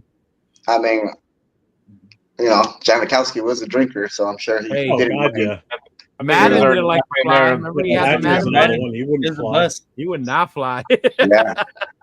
Yeah. So no, definitely. If there's something going on in Texas, I'll drive there. I mean, I'll go definitely. But if I can make it out there, but I'm driving, it's gonna take me 2 or 3 days. But I'm with you, brother. But I've flown. I've flown. Fuck that. And then I found out later, like years later in my adult life, that wasn't the first time he got on a plane. He got on a lot of planes because he had to go on tour, right? Richie Valens. Yeah. He went on a lot of. So that was just the one time when the bus broke down. It was in the middle. The bus broke down on that plane. That was a coin toss too, Yeah, that's how we got on the plane. It was a simple coin toss. The first time he won a coin toss, yeah. So I guess I was a little confused growing up. I thought it was the first time that he got on the plane and it went down, but no, it wasn't the first. Yeah, that's where that song, that other famous song that came out the day the music died. It's in representation of that incident. yeah, That's what because it's about. it was Buddy It's about Holly, it that was day. the Big Bopper, Big and Bopper. Richie Valens. Mhm. Yep. Yeah. And he was just a DJ, just had one song and just lived off of it until he died in a plane crash. Yeah. But Well, yeah, that was horrible. I mean, Big Bopper, yeah, but Richie Valens and Buddy Holly. Buddy Holly was super young. Yeah. Mhm. yeah. Yeah. Mhm. But yeah, no, Vegas though, I definitely go to the games in Vegas for sure. I figured that, yeah. Yeah, it's a lot. Yeah, we met up there for a game. Yeah. Mm-hmm. Yep. Yeah. But yeah, guys, summer kickoff, man. If you guys can make it out, I wish I could go, but I will. I'll promote it on my stuff. I'll put the links in there and everything. So I got that now. For sure. Appreciate it. And well, there's a lot of people that watch me. They're out that way anyway. So yeah, good times. And then I think we're gonna have the content creators out, and I think some of you guys I think are gonna go live from the event and all that stuff. I think Gravy and them are gonna planning on going live. Raider Nation live. I would love to go live. Yeah. I'm able to. Yeah, if you guys want to do that. And it's tricky though. I will be busy working my booth selling shit, so I will probably come in and out live with them. But yeah. Dude, I hope you got a new canopy. I did, bro. Don't worry. I got you. Everything's cool now. We're good. We're good. Want me to tell the story? I'll tell the story. Go ahead. Yeah. So he comes out as a vendor for the LA takeover, right? For the for the season opener. It wasn't our home opener, but it kind of was because it was LA, right, against the Chargers.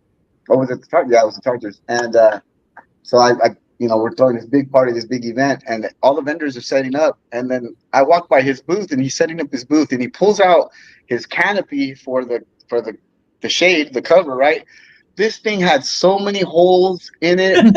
It looked like his dog chewed it up the night before. It was ripped to shreds. I mean, the wind was blowing, and it was bright blue.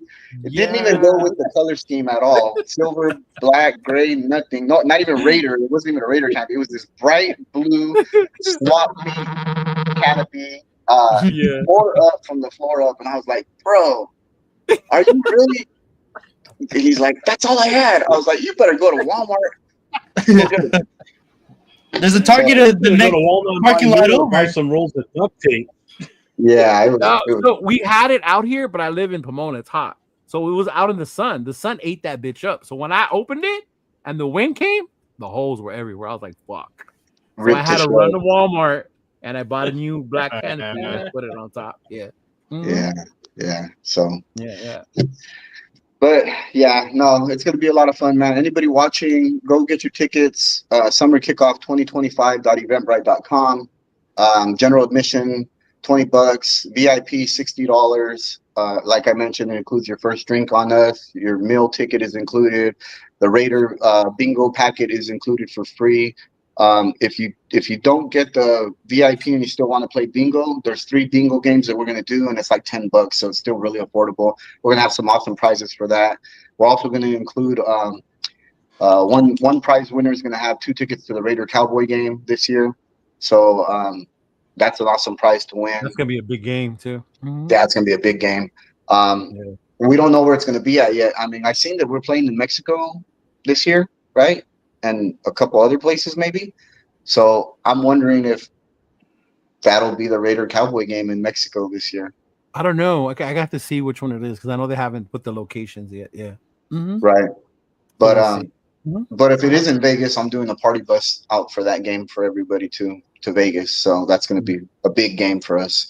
But then the general admission, the VIP, and the meet and greet ticket, if you guys want to get an autograph from Jeremy Chin, take some pictures and stuff, that's available on the website too. And then we are going to put the event T-shirt up for grabs. If you guys can't make the event and still want to support the cause that we'll be announcing, you can pick up the event T-shirt and we'll get it shipped out to you guys. So cool. Summer Kickoff 2025.eventbrite.com. Get your tickets. Saturday, May 17th, Bakersfield, California. Year number 11. It's going to be an awesome time, and I look forward to seeing everybody out here, guys. So Good talking to you. I appreciate you guys brother. having me Good on. luck with it, man. For Thanks sure. for coming on. For sure. All right, Thanks, bro. guys. Thank you, Till man. then, see you. Nice. See you, man. Damn, y'all, we found out first. Jay Schrader's gonna be there. I know. Breaking news. Breaking news. Breaking news. Jay the GOAT fucking Schrader. Dude, that picture of him the other day, I'm like, oh my God, that looks nothing like him. Oh, yeah. Right? Yeah. Oh my God. It looks so different. I'm like, if you wouldn't have said that's who it was, I never would have guessed that was Jay Schrader. You wouldn't have guessed it?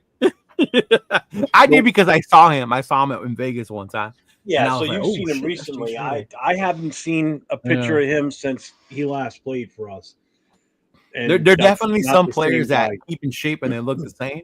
Like Jacoby Ford looked the same. Darren McFadden looked the same. Yeah. Yeah, a But lot Schrader, of those guys. I mean, they haven't been out of it that long. We're talking Schrader. We're talking going yeah, back that's the into 90s. 80s. Yes. Mm-hmm.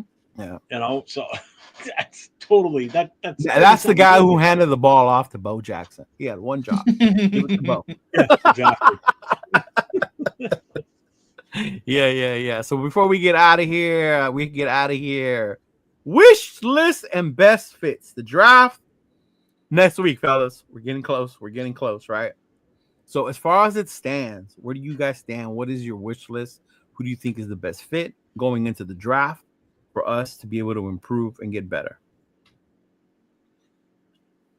I guess we got to add tackle on there now, huh? Yeah, for real, That totally right? changed right now. I'm like, fuck, we need a tackle, right? Yeah. Just add that to the list of the many other needs we have. Hold up.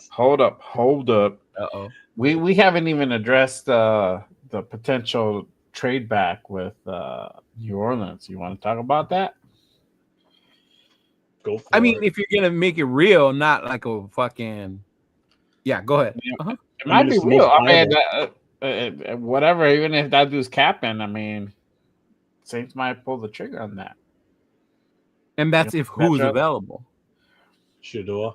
Yeah. Well, now that the Giants are more than willing to trade out of 3, I think they try to go after the 3rd rather than the 6th. Yeah. I mean, it's one way for the Saints to unload some of their cap too, because they could include players with that and get them off their fucking salary cap. And I said it before. The only way I'm trading down, you have to make that shit good for me. Like I'm not just gonna switch with the Saints. And we're fleecing them for sure, bro. If that's even the case. Yeah. You know. See, like there you go. I need a 2026 first round and a second round this year to move back. If we ain't talking that, don't fucking call me. Don't even page me. I won't answer. I mean, No, because this year's probably first, stuck that out of them next year's first, this year's second.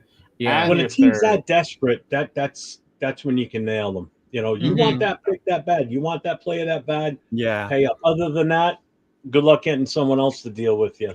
This is what we want. You want it, take it. But if not, did they really give up on the other dude already like that though? Yeah, I mean, you Rattler? saw what Yeah. Rattler he was in. It was a match, and I wouldn't trust him. You know, if I'm what's his name? and that's the guy that a lot of people wanted for us. I too. wanted, yeah. Severe was high on him. Yeah. Spencer Rattler. Yeah, he just hasn't panned out to get him put him in like year 2 full time. So I guess my whole thing is why do we do that as fans? People are ready to give up on Rattler, but yet they feel AOC hasn't got a fair shot, and he still deserves one. Like, make that make sense in my head. I think Rattler still deserves another shot. He was thrown in there early. I don't know. I mean, that's what New Orleans, the fan base says. I mean, I don't really fucking know. I mean, from what I saw, he didn't look too impressive out there. There's like small little glimpses, but you know, for one thing, the Saints fan base is not about Derek Carr. Oh They no! don't like that. From the get-go. They don't like that situation. They don't like that situation with him, man. I mean, from going from Drew Brees to Derek Carr. Well, that's just it too. You're going from one extreme to the next. I mean, that's insane. It was Breeze. What's his name? Andy Dalton, Winston, Jameis, and then Carr. Yeah. He just like kept going like. You know, very few teams can lose their star quarterback and just jump right into the next guy. Like Green Bay's done it, unfortunately. Right. They've done it. Look at New England. They lose Brady, and they were mediocre at best at the quarterback position. Yeah, they try to throw Cam Newton in there, then fucking Yeah, they had nothing. Shit don't work. Yeah. You know, no success. You know. Then you go from Drew Brees, like he just said, you go from Drew Brees to who they went to, and then, you know, they think they got the answer with Derek Carr. They sign him to that huge contract. He gets hurt. You know, then they start Rattler, and he's not that good. You know. Yeah. You know how Saints fans are, man. They're kind of worse than Raider fans, if you ask me. Yeah, Saints fans are savage. They are, and I get it because they had that little reign with Sean Payton. You know, they had a good team. They won one Super Bowl. You know, they were in it a couple of other years. You know, they were in the mix. Yeah, but definitely see why they would be more, I guess, impatient because they had recent success. Yeah, you know. So that would be interesting though if they really wanted Shador, and we're the ones there. Yeah. So let me ask you this then. All right. We don't like anyone but Drew and Taysom. See? There you go. Taysom, there she is. That's what I speak, bro. Amen. I wanted her to pop in and chime in on this shit. I was about to tell you to have her come on camera and let us know. There you go. She's taking care of the baby. Right, yeah, see, but Drew takes that's it, bro. And what's his name? Taysom's gone now, right? I don't know if he's gone. I think I heard that they wanted to trade him out or let him go free agent. I think, but that's and Alvin Kamara. She missed Alvin Kamara. Yeah, I know. Alvin Kamara was a huge one. Yeah. Mm-hmm. Yeah, but man, I was gonna say. Oh, okay. So let me ask you this. So let's say Shador is there. We make the trade with the Saints. We fleece them. We get the 9th pick. Who are we getting at 9? And that's the other part is when you trade down, if you're going to pass on Shador, you're going to have a guy in mind that you hope is going to be there. Has to be there, right? 2 or 3 guys at least. You're talking about 3 picks. So it would be either if Gentry's still there, is Gentry going to fall to 9? Now, if we take Gentry at 9 and we added a 2nd rounder, and a 1st, I'm cool with taking Gentry at 9. Oh yeah, does that make sense? Yeah. Mm-hmm. So I guess to me it would be who's the one that, or even Will Johnson. You talk about a corner. We need a corner, right? Will Johnson's out there. You can still take Will Johnson out there. But I think what makes it intriguing to me is getting those extra picks and you add that 2nd. Yeah, and you get to do more than one. If we move to 9 after that trade with the Saints. Because that's beautiful if we do that. Cowboys call. Gentry's still available. Now you're pushing it to me because we move back to 12. Hold on. Do you move back to 12, get another 2nd rounder, and try and fleece them for a 1st rounder next year? Or because I've heard the name come out now too this week. Micah Parsons. Do you take Micah Parsons and a 2nd round pick and swap 9 to 12? From 9 to 12, pull Micah and a 2nd. We are the fucking king genius of the draft. Moving shit around, bro. The problem is with that scenario is if we get Micah Parsons, we still have to pay him. Right. That's the reason he's getting traded. We're not going to be able to pay him and still field a good team. That's the problem. Yeah. That's a problem. Yeah. You wouldn't be able to sign any other big name. You're really building through the fucking draft. And really, guys on rookie contracts. Yeah. We can figure it out. We'll go in the negatives for a few weeks until we figure it out. I mean, look at how many teams are in the negative before the season starts. Yeah, really. And the season starts, and they're magically like a million fucking just over. They're not competitive. The only team that's done that has been the Saints, and they've been competitive. But that's the only team that's ever done that. Yeah, the same. I mean, look at Miami. Miami's in demise. The Cowboys call, man. I would take that in a hot beat. Right. No, I'm not saying that I wouldn't. I'm just saying think about it. The issue becomes like Nate says. Yeah. How do you pay them? And then I think with that 12, I'm hoping one of those linemen are there now. Yeah. Mm-hmm. Yeah. Mm-hmm. Yeah. I seen that too. Tanner Jack. Denver wants Gentry bad. And the Bears, from what Rose says. And I did the mock. So I did the mock right? today. The Bears. Yeah, I did the mock on Monday. They actually traded it up to get Genty. Oh, really? What? In Denver? the first. No, Chicago. The Bears. I'm telling y'all, man, don't be surprised if Genty goes to Jacksonville. Or Jacksonville. I'll tell you right now, if Denver calls looking for us to trade, I'd be like, fuck you, hang up. Oh, if Denver calls, I'm getting more than one fucking first rounder. You're Denver. Oh, Fuck yeah. Yeah, exactly. Only first round for the next 3 years. Yeah, it'd be some Right. fucking Minnesota Herschel Walker shit. Exactly. It would be like that. Yeah. Yeah, that would definitely be some shit Like, like that. screw that shit. So no No love way for the would great you. Morton Anderson. I think that was before your wife's time, Morton Anderson. That's an older Saint. That's like Sam Mills, That's Pat Swilling. old. You remember Yeah. them? Jeff? Iron Yeah, Hayward. oh yeah. Yeah. Mhm. Yeah. And don't Two of do the top the Saints linebackers weren't in the always league bad, yo. In the 90s, it had a little run against the 49ers where they would collide with the 49ers. Two of the best linebackers in the league back then. Man. Yeah. Mm-hmm. Those guys were nasty. Yeah. They had that fucking linebacking core down set. But I mean, that would be, and I think, Jay, to your point, that's what's going to be interesting about this draft. Is once you start seeing names, and if they fall, if they don't go 1 and 2, like what does that look like the rest of the way? Yeah, people are gonna panic for sure. Teams are definitely gonna panic. Oh yeah, for sure. Yeah. As long as we're not the one panicking. Yeah, exactly. Exactly. I have a feeling you're gonna see some serious fucking trades on Thursday night. You're gonna see some moving around. I would not be surprised. Like somebody asked, I saw the press conference today on Good Morning Football. They were talking to Vrabel, and somebody asked him about, what have you talked about as far as trades or whatever? He goes, too soon. He goes, it's too soon to start talking about trades. He goes, comes next week, all bets are off. That's when all the trade talk's going to start. Now it's too soon to start talking about potential trades with teams. Yeah. Comes next week, you're going to start seeing a lot more, potential talks for trading picks and everything. And in Not so recent much- years, it was only the that did it. The Bears with the Panthers who did it before. Remember? And that was just because everyone knew they were going to take Bryce Young. They wanted Bryce Young, so that's where they were going. So they gave up all that. No, we all knew Bryce Young was going to be the first name called. We're all assuming Cam Ward is going to be the first one called, right? But Tennessee might come up and pull some shit, right? Yeah, and say Abdul Carter, Travis Hunter, and then we're going to be like, oh shit, what happens now the rest of the way? Yeah. That's why after that first pick, that could change the next 10 picks drastically. He said, who What took happens shots with with that Cage first Match? one? Actually, Cage Match, I took shots with y'all last year at the summer kickoff.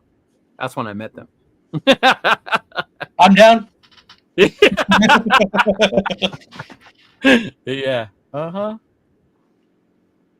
But yeah, that's definitely gonna be crazy, bro. Crazy. But I mean, Jay, I'm not opposed to it. I'm not opposed to passing on Shador and trading it if it's gonna benefit us even more. Yeah. Oh yeah, that's the only way we would do it. Yeah. I mean, you can't just pick them just to pick them. And at that point, I'm hoping the Dart falls. And we're able to get Dart like as our first pick in the second round at that point, right? Like I know I had said before about moving back into like the high team. I really wouldn't move any further back than 12. I don't want to move out of 10. Yeah. Yeah, move that first trade with the Saints. I'm good with that one. Yeah. If Dallas calls, okay, try and work your magic with that and fleece them too. Move back to 12. You only move back 3 more picks. That's not that bad. You're still going to get a top tier talent that's going to have an impact, but you get those extra picks in the second round that you're really going to need now. So you can go and get your lineman, you can get your quarterback, you can get a running back. You're going to have 3 second round picks, and they're all going to be fairly close to one another. And then that would be the other part is when the running backs start coming off the board. That's how you're going to be right there. Yeah, you're going to be right there. Do they start coming off at the end of the first, or do they not start coming to the second? Where does that? I think you're going to see Hampton go first after Genty, obviously. Henderson. Yeah, I think we start the run. To be honest, with one of our seconds. Yeah. No, Rosetown. No. Oh no. No. Oh, Milroe's going in the first. That's why he's going. That's why he's going to the draft. Yeah. I'm telling you, I mean, that's someone's the gonna take him. assumption, but TV loves drama. Yeah. So if he doesn't, Yeah, they're but gonna why have the embarrass a camera on kid? him. Though? Why would you do that to a kid? To have Why that would you drama on accept TV? it is That's insane. great TV, bro. Yeah. For him accepting it though is stupid. For him accepting it, is wow. Because there's no guarantee he did that either. he's going in the first round, right? No, absolutely not. If I'm listening to all the talk about myself as a player, and I'm hearing people and especially analysts saying he's not that good, blah blah blah, and NFL all of a sudden sends me a notification, hey, you're being invited to the draft as one of the 30 that's going to be here. I'd be like, are you fucking kidding me? There's no way. I know you got your plan. There's no way. You're not embarrassing me like that. Yeah. No way. Mm-hmm. But then again, like depending on where these quarterbacks fall, maybe someone like Pittsburgh takes a chance on Milroe. You know? I mean, look at Bo Callahan. Look what happened to him. Bo Callahan. I know. That damn Bo Callahan. That goddamn Bo Callahan. I would have gone to his birthday party. I wouldn't have gone to his birthday party either. I wouldn't either. You look like an arrogant fuck. I would have picked Mac too. Mac would have been my pick from the get-go. Mm-hmm. I bet you that running back was a bust, though. Something about that running back told me. Arian Foster was not a bust. I'll tell you. I didn't realize that was Arian Foster until I watched it last week. Yeah, that was Arian Foster. Right. Yeah. Didn't realize that was him because then I started looking. I'm like, who is that guy? Because now he's looking familiar. Now I look up and like, oh, son of a bitch, I didn't know that. Yeah. The 49ers take Milroe. Why would the 49ers take look Milroe? what they did for Trey Lance years ago. Right, Trey Lance was a more established quarterback than fucking Milroe was. Yeah. Mm-hmm. Well, good for them. That's one less talented guy off the board. And all the knock on Brock Purdy, I will say this to Brock Purdy. I saw that fool play in college. I loved him in fucking college. I thought he was good. He was a dog. Did I think he was going to be a top quarterback? No. But you always saw the talent on that team he was on, right? So it didn't really surprise me, that with the Niners and Shanahan and all that he did good. Yeah. Mm-hmm. Bro, all I got to say is don't let Seth Hennigan go to a good team like that. Watch out. That's what I'm saying. Like certain players, they go to the right fit, and it's like, ooh, it can be a huge. To me, I loved Bo Nix last year in college, but I always said it all depends on who picked them. The fact that it was Sean Payton in Denver was perfect for his ass. I don't care. As long as we end up with Ben Sauls at some point in the draft, I'll be happy. Who? I keep pushing that. Fucking Chris Faritas and Jason Downs were doing a draft today, and they're like, who should we pick next? And I went, Ben Sauls. He's the fucking number one ranked kicker. He's ranked 400 and something from Purdue or something like that. I just looked up kickers and I'm like, I'm just gonna pick the first one. So every time someone does a mock draft, if I'm in the chat, I keep hyping Ben Sauls. He's climbing up the ranks fast. Some people be like, who? Look him up. Top running back. Jack, I like your draft, except Milroe. You fucked up taking Milroe. He sent it to us, Jeff. The little thing we proposed, trading back, nah, I'm not taking Milroe. I would rather go with fucking Will Howard as a project with Chip Kelly. Dude, Will Howard low-key impressed me on Gruden's yeah. We were talking about that, Nate, man. Mm-hmm. Yeah. I mean, Gruden aside, because that show was hilarious. He did. He wanted to laugh at a few times too. You can tell. I didn't get it. He didn't send it to me. I just laughed because I just got a message from Afakasi about 2 hours ago. I just looked at it. He goes, I just woke up, Jeff. I said, well, that's good. I said, because the show's tomorrow. He thought he was coming on tonight with us. But he's coming on Coast to Coast? He's coming on Coast to Coast tomorrow night with Nate and I. Yeah. So go to our wish list or whatever. Obviously, you've added tackle. But I think one thing I do want to make sure that we get, and I hope we've gotten it right because we brought him up numerous times, is the linebacker out of UCLA.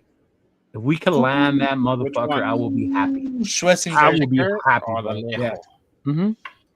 Huh? Schlesinger. Schlesinger. Yeah. Mm-hmm. Yeah. Schlesinger. Yeah, the guy whose name I can't say, and if he becomes a Raider, I'm gonna have to learn how to say it.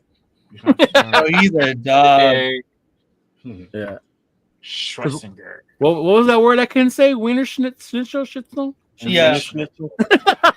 Oh, he sent it to me in a text. Okay. Yeah, that's what I was telling you. He sent it to you in the text. Yeah.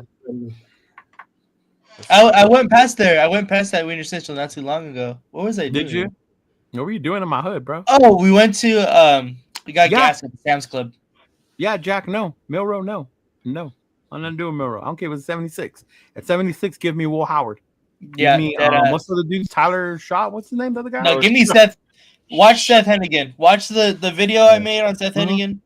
Bro, it is insane. Is that the one you put out today about this is the best quarterback I've seen so far? Yes. I got to watch that. He's really good. Yeah. I like that Marcus Tate pick later, too. The what?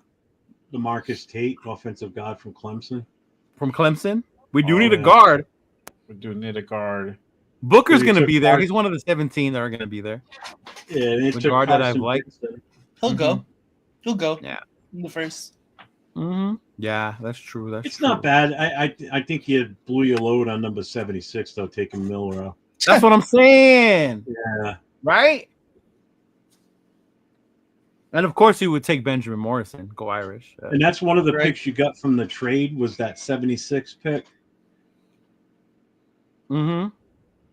Yeah, I would have gone something different. The best fit is Jalen Ramsey in free agency, but he's not a free agent, bro. No, we had to trade for him. Yeah. And I doubt Miami cuts him because there is value to him. Yeah, there's no way. It's different than the way we cut Jack. Oh, they're gonna want there probably wasn't the trade value there. Yeah. Just like we're not going to cut Colton Miller. We're going to if he exactly. Yeah. There's no way. There's no way we're going to. Yeah, that would be stupid if we cut Colton Miller. Yeah. No, we're not. We're gonna do that. Would be an trade away, or he's just gonna have to play it. Just like make a package deal, put him and AOC together in one, and there you go. Give me that look for. No, send him Parham Zamir. Oh yeah, Parham Zamir. That's right. I don't know if we're in the market of sending any offensive lineman away as right now, even if it's Dylan Parham. I'm submitting videotape of myself. I'll go fucking play. I'll play at the league minimum. They'll see it and be like, nope. So I was watching someone. I was gonna ask you guys. I was watching someone and they were talking about our running game last year and how it wasn't all the running backs, and if we improve the interior, that Zamir whatever would be able to get some production with the line. Well, and at this point, I was like, wait, the O-line got better as the year went on. He didn't. Right? We saw that even when McCormick had that little spurt, when Turf Blue was low, because here's McCormick, right? Here he comes. Then he got hurt, right? So if he was able to do it, why couldn't Zamir when that line was getting better? That's why I don't believe in the Zamir will do better if you give him another chance. Yeah. Nope. Remember the guy, Jay? I said no. I mean, look, we just know that he just doesn't have the vision. That's all. We found. Well, that's what we found out. We found out the hard way that his vision is limited, and there's guys coming out in this draft that have way better vision.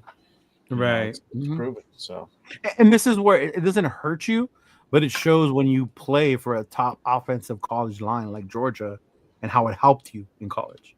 Right.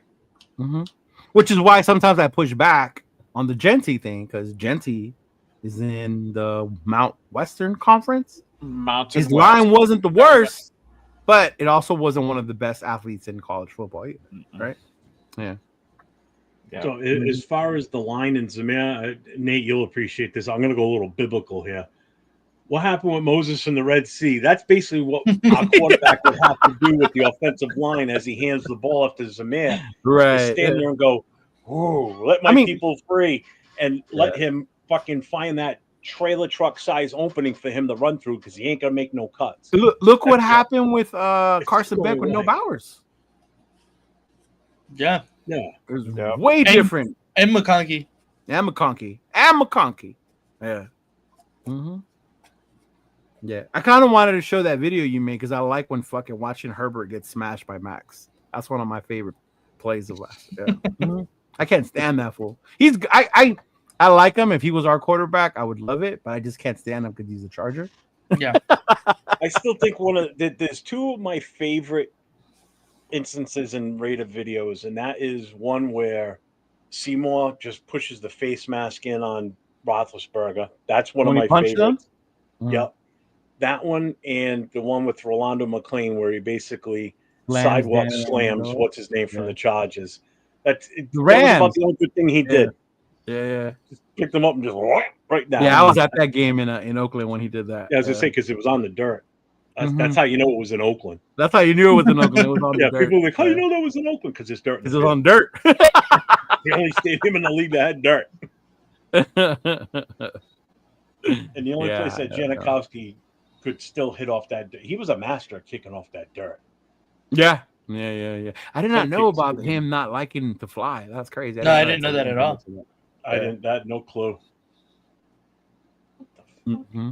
Yeah, I get what you're saying, Bueno, and you gotta understand. Like, as much as we hate seeing him walk, when you think about it, there's a reason why no one else has jumped to pick him up, right?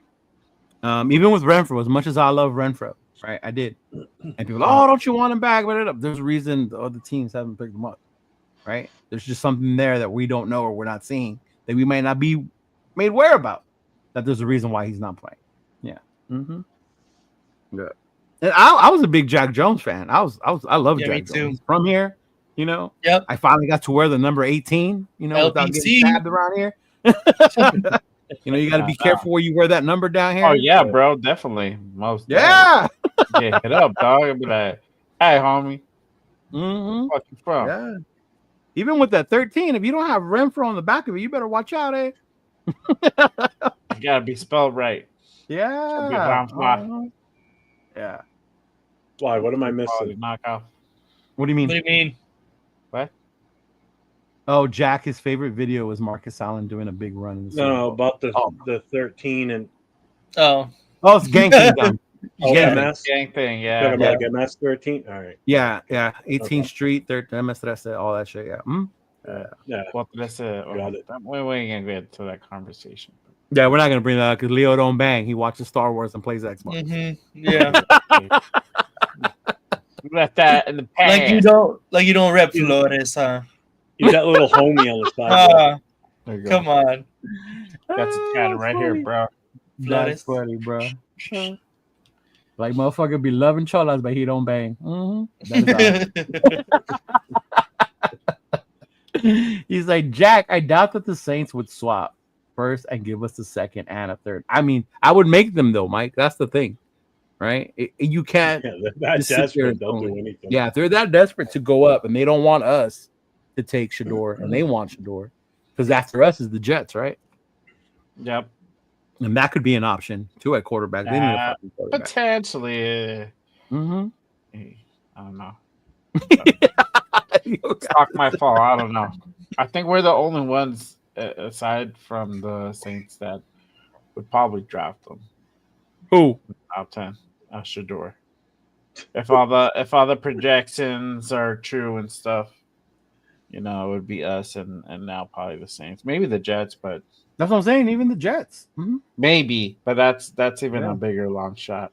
You got to see how the owner's son, how he feels about Shador on NCAA. Oh, yeah. He's got to check that rating.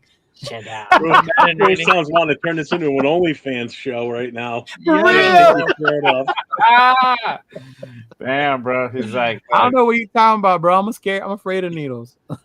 Send Leo a $10. Your whole fucking arm. I know, right? Yeah, bro. Gotta pay to play, Rosetown. Shit! Name of the game. That's funny. Mm-hmm. Nope, I got no tattoos on my chest. Nothing. All my arms, my legs, everywhere, bro. My leg. Yeah.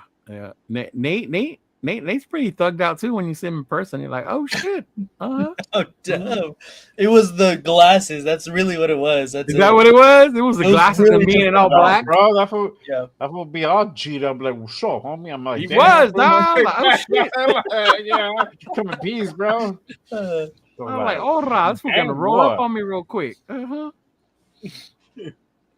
like, check this dude out. Jeez. I thought we were homies, guys.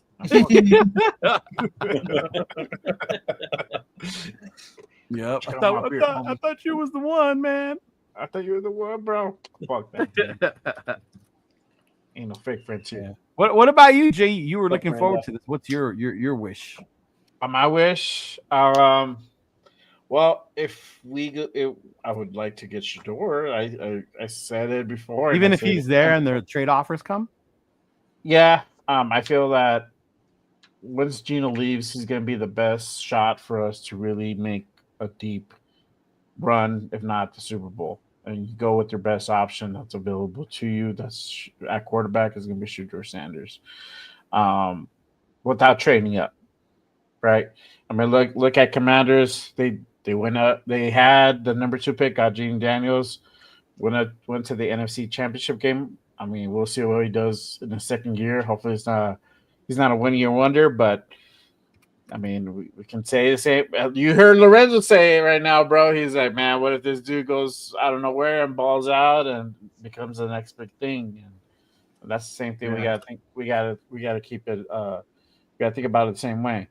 If he's not there, Mason Graham. If not, I trade back down into the 9th, 12th, somewhere around there. I get Jade Barron. I think. Yeah, you're big on him, right? You and Rebel. I am big on him. And Rundown. Mm-hmm. Yeah, bro. It's because he can play so many positions as a DB, slot, nickel, outside. He can do it, bro. So that's to have that weapon. It's pretty fucking cool. Not would he play that all the time?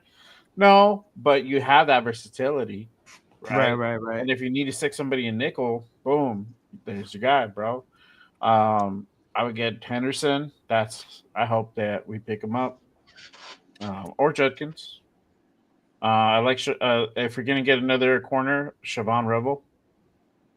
I think he'll be there like in the second. Yeah, and then double dip on another running back. I'm gonna say wait, hold on. What's his name now? Raiders Shield family. aka Navman. I like Dylan Sampson, but honestly, like, man, anybody in the 4th as a running back would be cool. Receiver, I like Neal out of Kansas. If we can get him by then, that would be dope. Yeah. Receiver, bro. I like Jaden Higgins. Trey Harris. Those are the guys. Yeah, I saw Lee K. Manor. I think in the 3rd too. That's Nate's boy. So Stanford. Savion Williams, those are the wish list, bro. So it's just going down the list. That's kind of how you have to run it, you know. And it'll be interesting to see what Spytek does on that day, you know. So every round is gonna be like a nail biter, and like, what the fuck is this gonna do? Because everybody who's been with us for all these shows the last 2 months, 3 months, are now going to really focus on like the other teams too. Like, oh shit, this dude went in at this pick. This dude got picked up by this team, you know, and it's like, what are we going to do? You know, that's going to be the interesting part. So hopefully all of our people here in the building are really going to be looking towards that. And hopefully they'll have the little big board. I think I'm going to make a little big board, bro. And just like start doing like who I want. You can do your little J big board? Little J big board, bro. I think I'm gonna do one, bro. I'm gonna have some time. I'm gonna have time now. I'll be a full-time daddy. I'll try to see if I can make a big board. Okay. All right. So before we head out, as promised, I had said that I was gonna do a raffle for the members. Remember the members. If you're a member to the channel, I will do a little random raffle. So I put your name on this wheel. Oh, then I just put up a member right now. I'm just a member. Did you? No, I didn't see it come through, bro. I was like, I don't see it come through on the chat. So this would be for your choice of either the white Color Rush, I guess it's called, with the silver number on the front, or the black Max Crosby jersey with the captain's logo on it. So here we go. This will be the one for it. Good luck to y'all. This is just so you know, right now we do have 15 names on the board. So this will be the one for this. I'm going to try and do this more often. So if you want to stay a member, you can see. Then we'll be adding different stuff. I have different bobbleheads. I have a bow. I have a Devontae Adams bobblehead. You know, that was Good. I'll raffle off my Devontae Adams jersey too, guys. I have a Devontae jersey, flag. Right? A brand new one that I never that wore. Tyree thing in the back. Oh yeah, we can do their Tyree thing too. What I'm thinking also is I did buy a Jeremy Chin jersey, and I'm gonna have him autographed in Bakersfield. So I might add that to the thing during the year. Yeah, but we'll see. We'll see. Right? I'm not bueno. I never win shit. So congrats to the winner. Y'all can see the wheel, right? Yeah. Yeah. All right. So I'm gonna go ahead and spin it, or should we? Let me see. Just one spin. Fuck it. Well, I mean, how many shirts are you giving away? It's just one jersey. Are you gonna delete it? How some people will say pick a number and you spin it that many times, and then when you get to that one's the winner. I guess one spin. Just do it one time. Yeah. One spin. Yeah. All right. Fuck it. Yeah. But click it like a couple times though. It's like Price is Right around here. Oh. Chris Ford.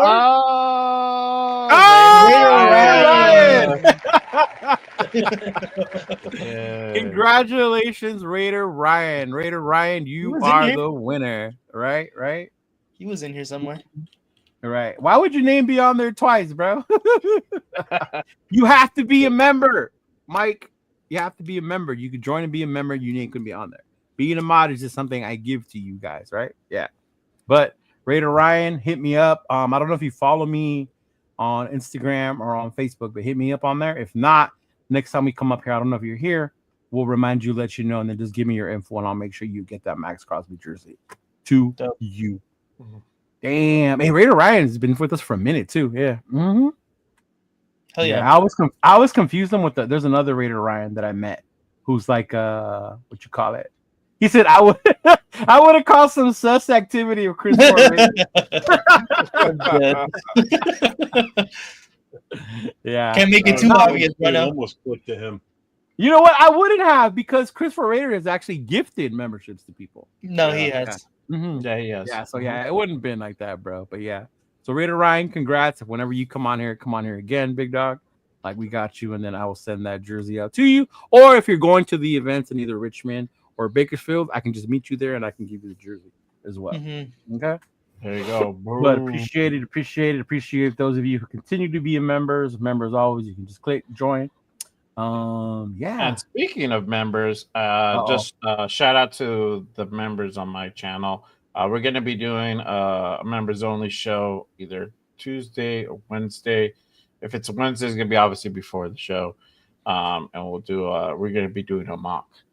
So that will be fun, and that'll be members only live. So if you haven't been, if you're not a member, make sure you get off the bench, get in the game. Go ahead and go on my channel. The link is pinned up top. Become a member today. And then I'm gonna be doing giveaway like my guy here too. We're gonna do it. And then also our boy Rundown, and you guys follow Rundown. When he hits 3K, he's gonna give out a Geno Smith jersey. Yeah. Oh, dope. Yeah, he already has me on ready and alert to order that for him, for whoever the winner is. Yeah. Mm-hmm. Nice. Yeah. But yeah, man, I'm excited, fellas. I think I'm even got more excited knowing that the homie MC called me up to go to Vegas for the Raider watch party. So that'll be dope. Mm-hmm. Oh yeah. Yeah. I might just still hang out down there on Friday, and then tap in with y'all on Friday wherever you guys are alive. Yeah. Mm-hmm. Because you guys are gonna be going live Thursday, Friday, Saturday, Sunday. Yep. Jeff said he's gonna be there till around 7. Yeah. Mm. Right. I mean, we're doing it on Saturday too, because we forgot it's Good Morning Raiders that day, so we're probably just gonna start early. We're probably gonna go to the 6, bro. I don't think we'll be there full 7. That'll be kind of rough, but we'll see. We're gonna figure it out this week. That will get it on deck. But yeah, special Good Morning Raiders episode next week. And we do have a guest lined up for that day. for Didn't you draft see you day. had guests lined up to like the end of the season already and shit? I have the man. I wish. And Nate, are I'm you still on waiting. there? I haven't seen I'm my still stuff. waiting for my No. boy right here to fucking Yeah. tell me. See, Right, see? Nate? Me and Nate are That's like good this, for me, bro. bro. All right, I see how it is. Shit. It's all good. You know what? We're gonna be live in New England before we get on that show. I know, dog. In New England. And Nate still wouldn't be on, bro. He'd be like, oh, bro. I gotta let you know, bro. I'm on the camera. I don't know. I'm a fan, bro. Yeah. Hey, I saw Sacktown Raider Mike with one of your hats, Jeff. Yeah. On his Oh, IG. really? Yeah. And that's our guy.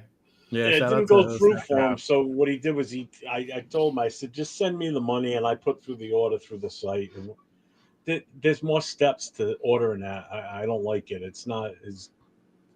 It's. I mean, it works. Oh, because so wait, you have a site that they go to, right?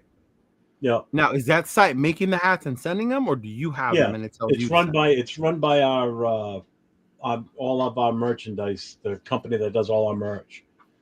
So they keep all, like, I gave them all our shirts that we had in stock on hand, all the magnets, the coins, the hats they ordered and just kept there at the store. Hey, I'm gonna need you to make me a bandana, bro. I wear bandanas. I am not gangster. I just wear bandanas. We don't have bandanas yet. Yeah, you G. Not yet. No, you guys don't make them Nah. yet. I gotta go Wonder easy on Woman. the merchandise right now because we've only got X amount of dollars, and we've got the Patriots game coming up. We've got to do some fundraisers this year. All right. And so don't get mad at me if I gotta show come up up to with a New England T-shirt with for the event too. So I got to come up with a design for the shirt. All right. So, don't get mad if I show up to New England with a bandana with your logo on it. It just happened to come that way.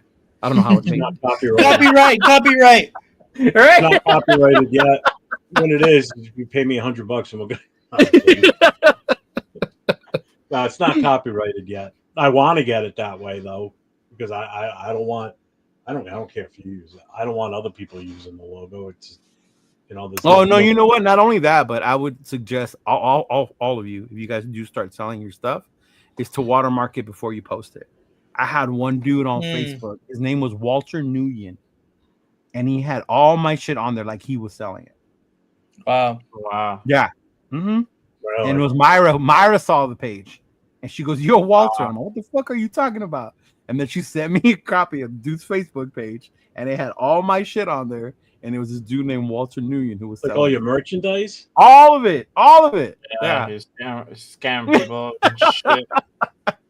They fucking poor bastards ordered shirts that fucking got there. It's like, what the fuck? Well, bro? the good thing is, bro. So that's why now when I do put something up, it's briefly, or I do it with the watermark and it has Shito Linus all over it for that reason. Yeah. Mm-hmm. Yeah, this is handled by. We don't even handle it. The store. It's handled by a separate company.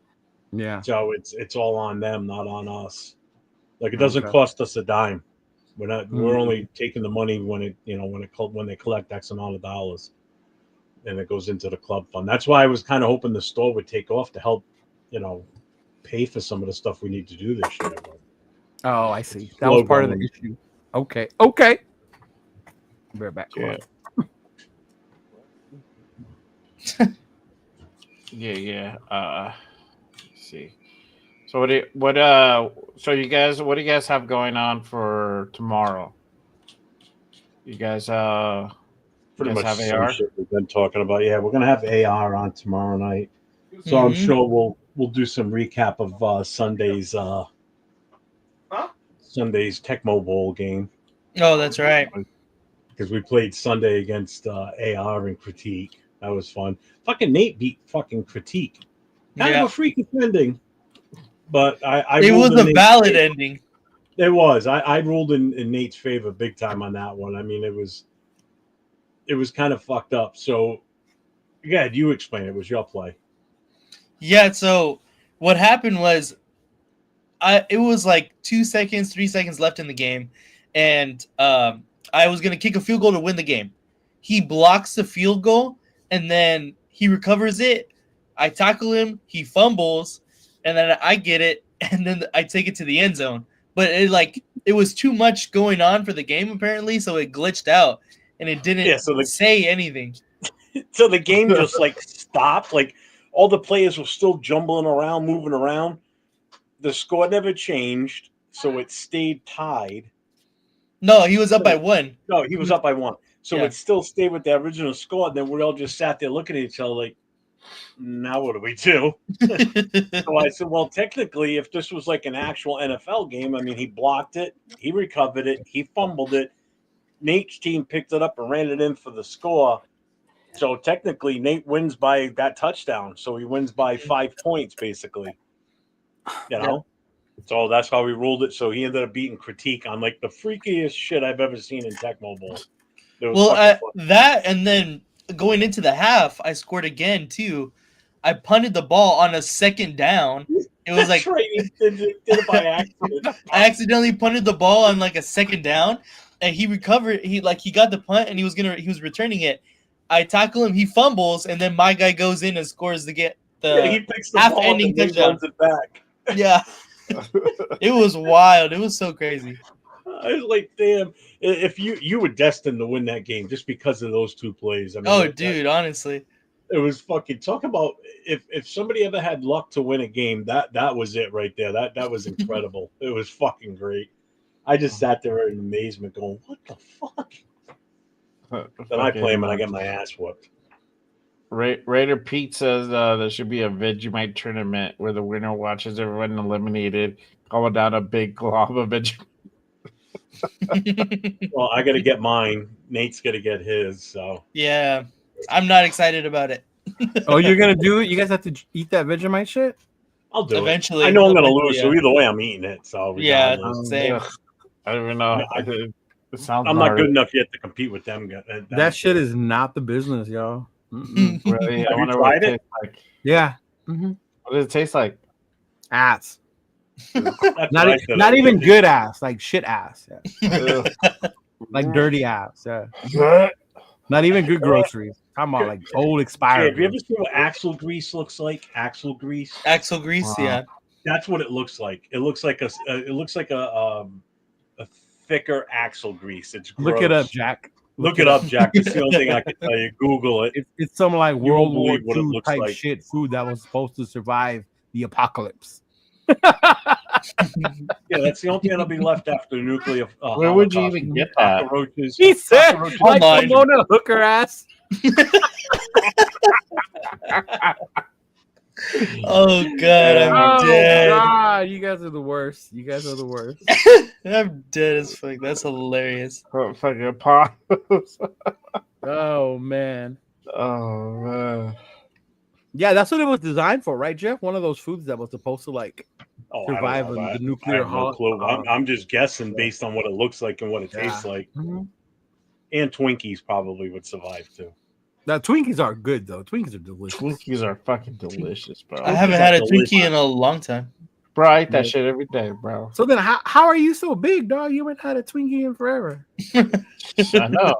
I would have thought you would have had like 2 Twinkies a day. Bro, I have like 1 or 2 Twinkies a day. There you go. Apparently, I need to start getting on my Twinkie grind then, huh? Yeah, bro. Yeah. I remember I freaked out when they said there were going to be no more Twinkies left. Oh, that's right. What? Oh, yeah. What the fuck? I remember that. Oh, we're not going to make Twinkies anymore. Fuck you. He said Vegemite is a veggie base for bread with lots of vitamin B, made popular in Australia. And it's like peanut butter in petrol and dirty bong water. Enjoy it. That's how Critique describes it. He goes, it smells. That's where I had it. Was in Australia. I had it in Australia. Bong water. Yeah. So because I went and I was a newer Navy guy at that time, so the old heads were the ones who had me try that shit. Yeah. Hey, it was like a rite of passage when you go to Australia. Fuck that. Our guy now, man's old lady. Twinkies are discontinued after the zombie movie. Bro. Oh, wow. Yeah, I remember that shit. Zombieland, the Twinkies were there. Yeah. Oh shit! There you go. You got a tenner. You guys are my inspiration to create another outlet for the nation. Goal is to have all of you visit once I get it figured out, a learning curve. I will give it a test soon, not to interrupt your shows. Hey man, do your thing. One thing I will tell you about this thing, I started it not to take over or outshine other people. Was the more people we got involved, the more better I thought it would be. Some people see there's too many now, but to me, when you're in it, the more there are, the better. I have, obviously here with my brothers with the Raider Connection, we started this one. Then I have my original one with Chris, Rundown, and Turf. Then of course I started with rest in peace with Darian Hawkins. Spotlight started with him. So it's just a growing community. And to me, that's my whole point and purpose behind it. Yeah. So yeah, Nav, man, for sure. I mean, Raider Shield, yes. If you're gonna keep going, bro, do it that way. And you each find your way. You find what works for you. Yeah. Mm-hmm. Earlier today when Christopher Raiders were on, and no, I think it was last night actually, Nate, when you were playing baseball or trying to play baseball. Yeah. And then I was on too. It's like someone mentioned it in his chat, saying that it's like the games have also extended us in another way too, because there's not only is it guys like us on camera and talking that are playing the games, but it's also the guys in the chat that are jumping in and we're interacting in that way with them too, whether it be on Discord while we're in the game or in the in-game chat. So we're branching in other ways too, which is I love that. That's the other thing I like about this is it's different avenues too. Yeah, it's not just Raider content, No, well, I met your buddy at the open practice, and he's the one who told me about the New England thing, and then that's how we came in contact with each other. Remember? Mm-hmm. Yeah. Because you sent. I think it was you that sent me the email or whatever. Yeah. Or he gave me the information, and I reached out to you. Yeah. And Nate, I just happened to find by instance just doing a search on YouTube. Yeah, I saw you with Nate. I was like, "Who's this kid? How old is he? Check his ID." Check his ID. I'm like, your mama know you making Raider YouTube? Shut up! I'm like 18. One of the best do what I want. Fuck you, bro. Yeah, but no, you do find I saw Nate's video of doing a video of watching that. Like, you're so good at that shit, bro. I can't do that. I tried doing that, and it's not my thing. I'm better live than making videos. Yeah, I get you. It's definitely super different. It's definitely really different. Because that's how I started. When I first started, I just basically did not reactions because I didn't have a face cam, but just like overviews of the past games. And then when I did get a face cam, I was doing reactions to like the highlights of the game. So that's where Jeff first hit me up, and then after that, that's when we started the podcast stuff. So I saw his video where he was outside, like in the parking lot, talking to all the Raider fans at a tailgate and everything. And I'm like, this kid's pretty good. Let me reach out to him because I was trying to figure out what I wanted to do, and I just figured let me bounce some things off of him. He looks like he's established. He knows what he's doing, and we just hit it off. That's why when you were talking about putting the a 4-person Raider connection together, and you said we need a fourth, I said I got the guy. Pulled in with us too. It was perfect. And Jay came out here. We were at Pizza Co watching the Bengals game. Yeah, but I met you. I think you hit me up. Yeah. And then I was like, all right, cool, sub for sub or some shit like that. And then I started asking you questions, bro, because I started the same way that Nate did. I started just putting like game reactions and analysis and shit like that, and just doing videos because I wasn't comfortable doing a live yet of my voice, bro.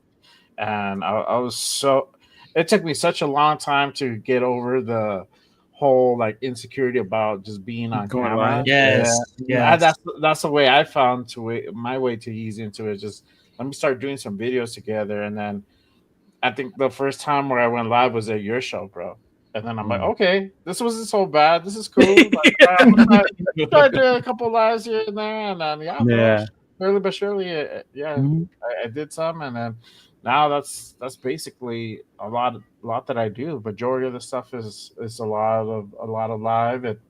So I'm gonna go back a little bit to video, but it's still gonna be lives. I enjoy being in the lives. I enjoy talking to all of our people here, and everybody has great takes, and I like hearing everybody's opinion on it. And whether we agree upon it or not, I mean, it's still opinion. And I've been turned around by some people here in the chat. I mean, believe it or not, and it's just because sometimes they just make great points, bro. And Yeah, it's another way to think. You know, it's a different direction, something maybe you didn't think about. And hey, we're doing the Raider connection. I'm doing Good Morning Raiders with Rundown. You know, I never thought I would get to do a show with him, man, and getting to talk and interview with all these content creators. Which honestly, like I told, like Jeff was the inaugural one, but I stumbled upon something. I was like, hey, it would be cool just to talk up to all these people and get their different points of view, because me and Jeff have different points of view. But how cool would it be just to talk to different people and get their takes and see how they think? You know, like you could get it so much from watching their shows, but interacting is totally different. So that's how kind of Good Morning Raider started, you know, just on that note, and we just keep going. This. Hey, Raider Twan, if you're still here, I'll hit you up, bro. I'm waiting for a couple confirmations for the next few weeks out. So once I get that lined up, I can get. Speaking of Twan, where's his homeboy? I haven't seen him in a minute. Who? The one he used to do a show with, the USC guy. He lives here in LA. I don't know. I know that he stopped doing it a little bit because just he wanted to take a break from that. Oh, okay. So, you know what I'm talking about, though, right? No. I don't remember his name, man. Shit, I don't. Yeah, he used to wear sunglasses. Yeah, let us know, bro. He used to wear his Ray-Bans all the time when he would do his lives. Yeah. Mm-hmm. Yeah. So Eric, Eric. That's his name. Is it Eric? Yeah. Mm-hmm. Yeah, he was a USC fan. You and him would have got along great. 2 for 1 Nation podcast. That one. There you go. Yeah. I like that. I like doing lives. I like getting on and talking and no shit. You could be on for hours, bro. Yeah. I just love talking with the chat and working off of them and let them ask questions. And like during the season, the only video I do is any pictures that I took over the weekend, you know, at the bar with the Raiders, you know, with the club.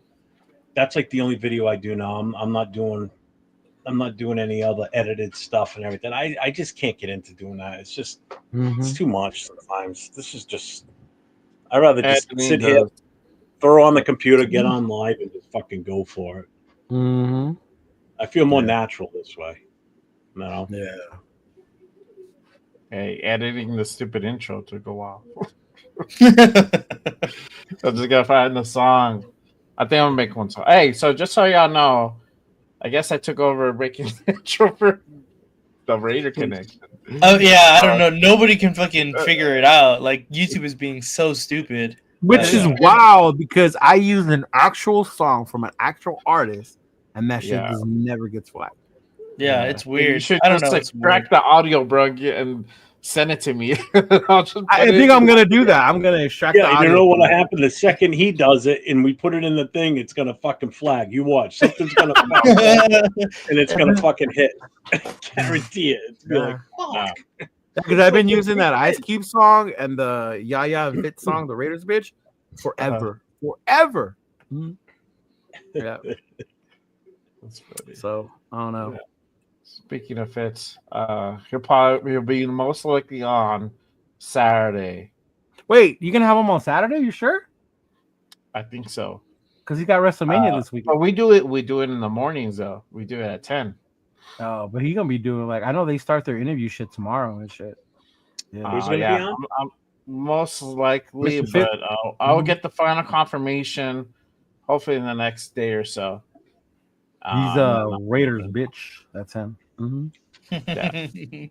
Yeah, I know. He told me. Yeah, I'm like, damn it, Jim. Yeah. They saw the little behind the scenes about they're getting the studio ready, which is fucking dope, by the way. Which is other avenues. You guys said other avenues this shit can take you, like with Fitz and Samoa and all them. Them doing their Ninth Island show and they started off as doing videos and shit like that, Samoa, and now they're fucking at WWE events at fucking WrestleMania, bro. Interviewing motherfuckers, right? Like that is insane. Yeah, that's insane. Mhm. Insane. Yeah, that's why I want to go to Bakersfield, man. I mean, it's just you never know who you meet, other content creators. Yeah. I think to me, more than it is just like interacting with the fans is great. Yeah, but also I want to work.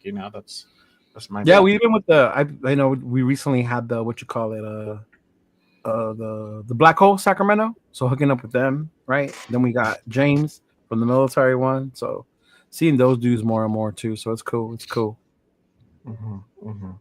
Yeah, Adam Wynn. Yeah, I'm gonna see about him too. See, Samoa's been doing it for a minute. I'll probably see Autumn win at the draft party. I think he's gonna be there. Oh, is he? Yeah. And I'm trying to get Samoan, bro. I do. Gotta hit up Fitz and be like, yo, dog. I think he might be there next Thursday too. If he is, I'll tell you. Yeah. Because he's part of the Raiderverse. He said he was. He said he was going. I saw one of his videos said he was going to do the draft party. Yeah, he's going to be there for sure. I don't know if it's going to be the same one though. Yeah, because they're part of the little same group. So the Power Raider in them. Yeah. So where is yours at? That was a Yamava. The one you're doing? The one in Vegas. Yeah, that's the actual Raiders official draft party. Yeah. Oh, okay. I know they're doing that. No, the Palms one is the Black Hole one. That's the different one. Yeah. Yeah, they're doing the one at Ghost Bar. Mm-hmm. Yeah, the Ghost Bar. Yeah. I've been there a long time. Yeah. I miss it. Oh man. So yeah. It'll be fun, bro. It'll be fun. It'll be fun. A lot of stuff coming up, a lot of events. For sure we got WrestleMania weekend, the week before the draft, and then next week draft. We'll be all up in that, and then next thing you know, man, WrestleMania is gonna be dope. I don't give a fuck what anybody says about how old I am. I don't care, man. I'm ready for that triple threat match. Man, the way that Raw ended the other day, fire!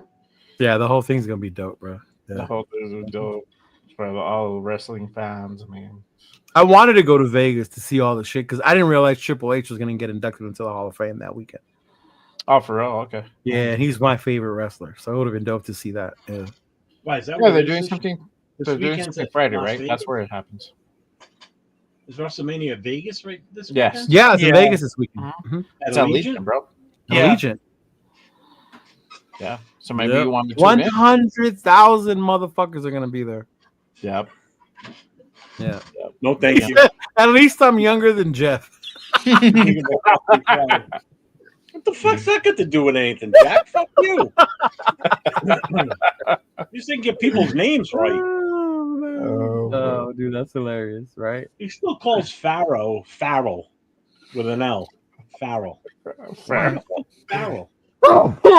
He's a feral man. No, bro. Pharaoh.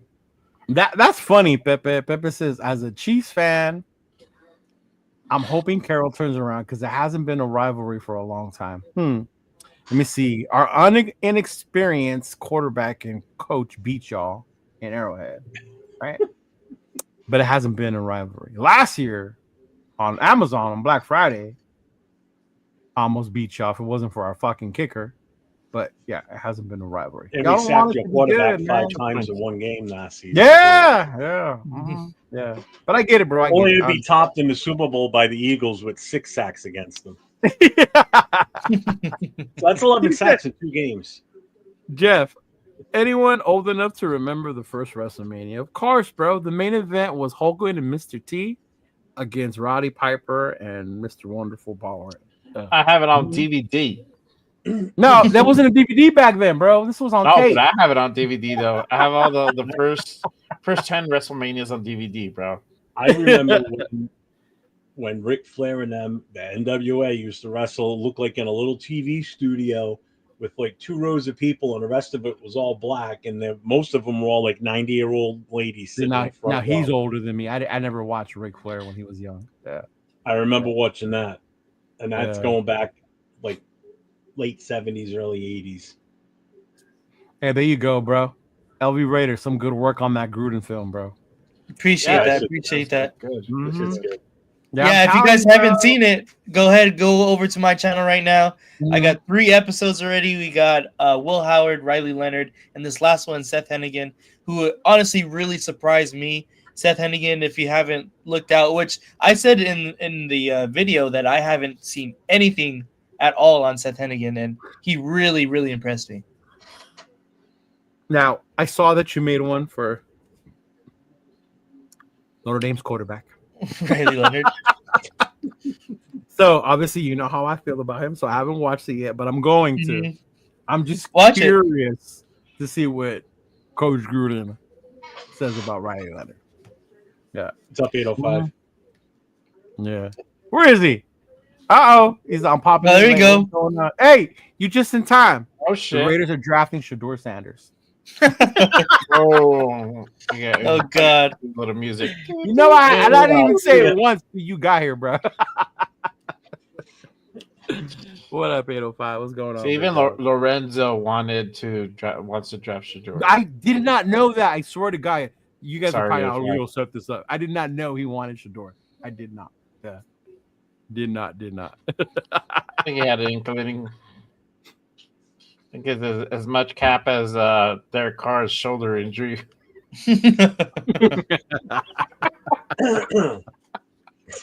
Oh, man. Oh man. That is so funny. Oh, man. But yeah, good show, fellas. Appreciate y'all. I know you guys got your show on Thursday, mañana, and then Friday, Tomorrow Turf night is we got- back, I'm guessing. Friday's back Turf on should be back. Fridays. Last week there was a little hiccup. Yeah. I found it at like 9:30 that he wasn't going to be on. So I threw something together quick. So, so Nate and I tomorrow night, 10 o'clock Eastern, 7 o'clock Pacific. We got Apicasi coming on with us. Yes, sir. Saturday night is the Raiders' last call with myself, Christopher Raiders, Papa Rundown. We're actually going to be going through the history of the Raiders draft classes through the years. So, Y'all should live stream WrestleMania. Yeah. Nah.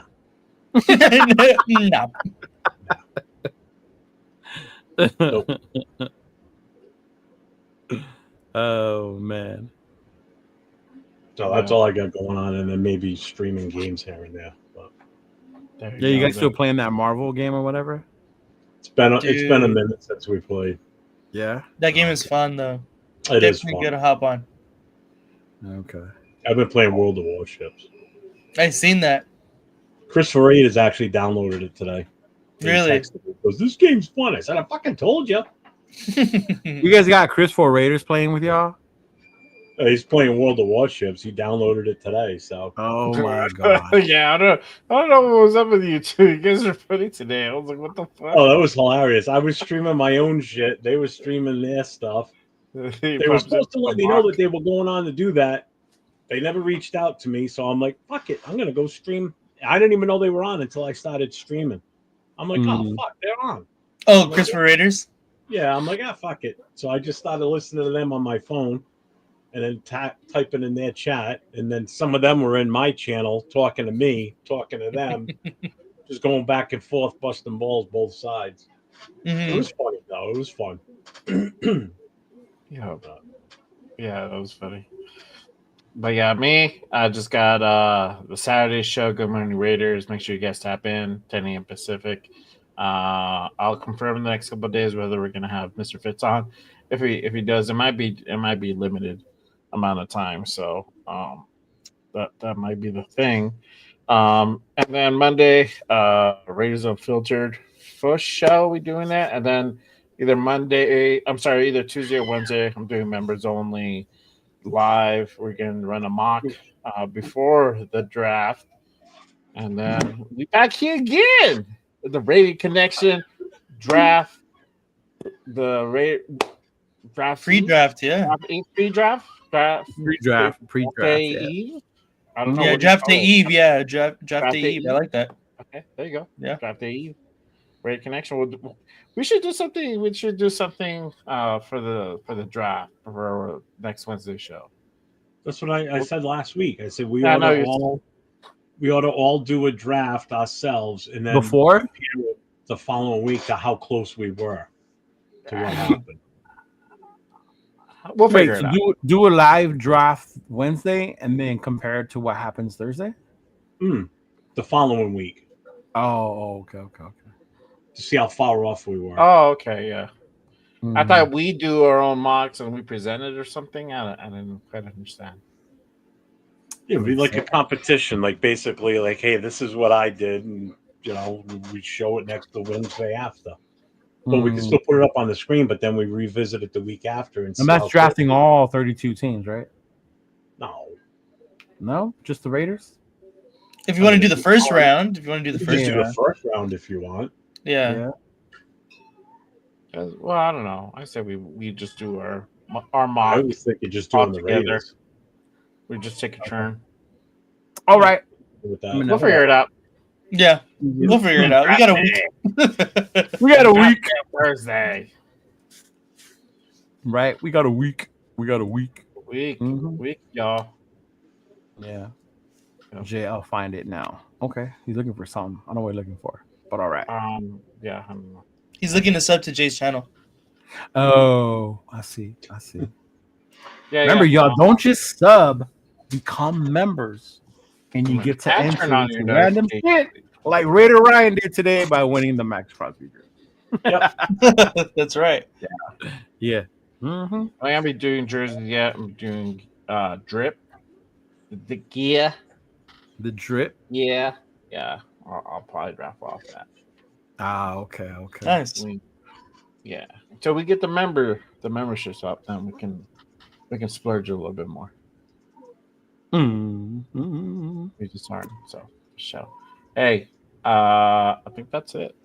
It's half past the monkey's ass. So, and a quarter to his balls. You remember that? Damn, I got all excited when you said that. I was like, oh shit! I remember that. That's from one of my.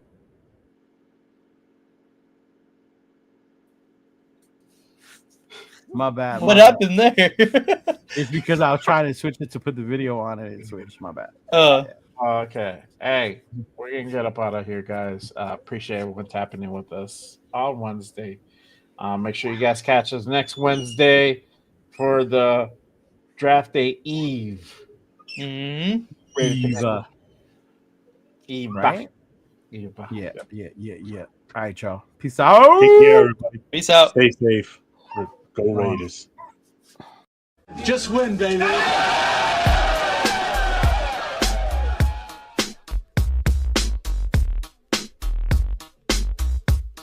Look, check it out. All black with a hoodie, snapback, Raiders cap on. Long white socks, me mugging like I'm King Kong. With them all black Chuck Taylors. West side and this bitch yelling Raiders. Thuggin', cause we know with it. Motherfuckers like y'all suck, but we don't give a fuck, nigga. We deal with it. Jaw jacking, getting nigga fucked up with the quickness. Parking lot scribbles, giving nigga the business. Shh, quiet. The fuck you mean? We yelling Raiders, bitch. Like fuck your team, you wanna talk your shit. Get sad like Scream Stadium, take off, nigga. Homicide scene. Oakland to LA, LA to Oakland, Las Vegas, Sin City, steady smoking. Raiders looking to get another ring like fuck y'all haters, nigga. Y'all know me. We yelling Raiders, bitch. Y'all know what's up, like Raiders, bitch. With it, two niggas up like Raiders, bitch. I show no love like Raiders, bitch. Nigga, we don't give a fuck.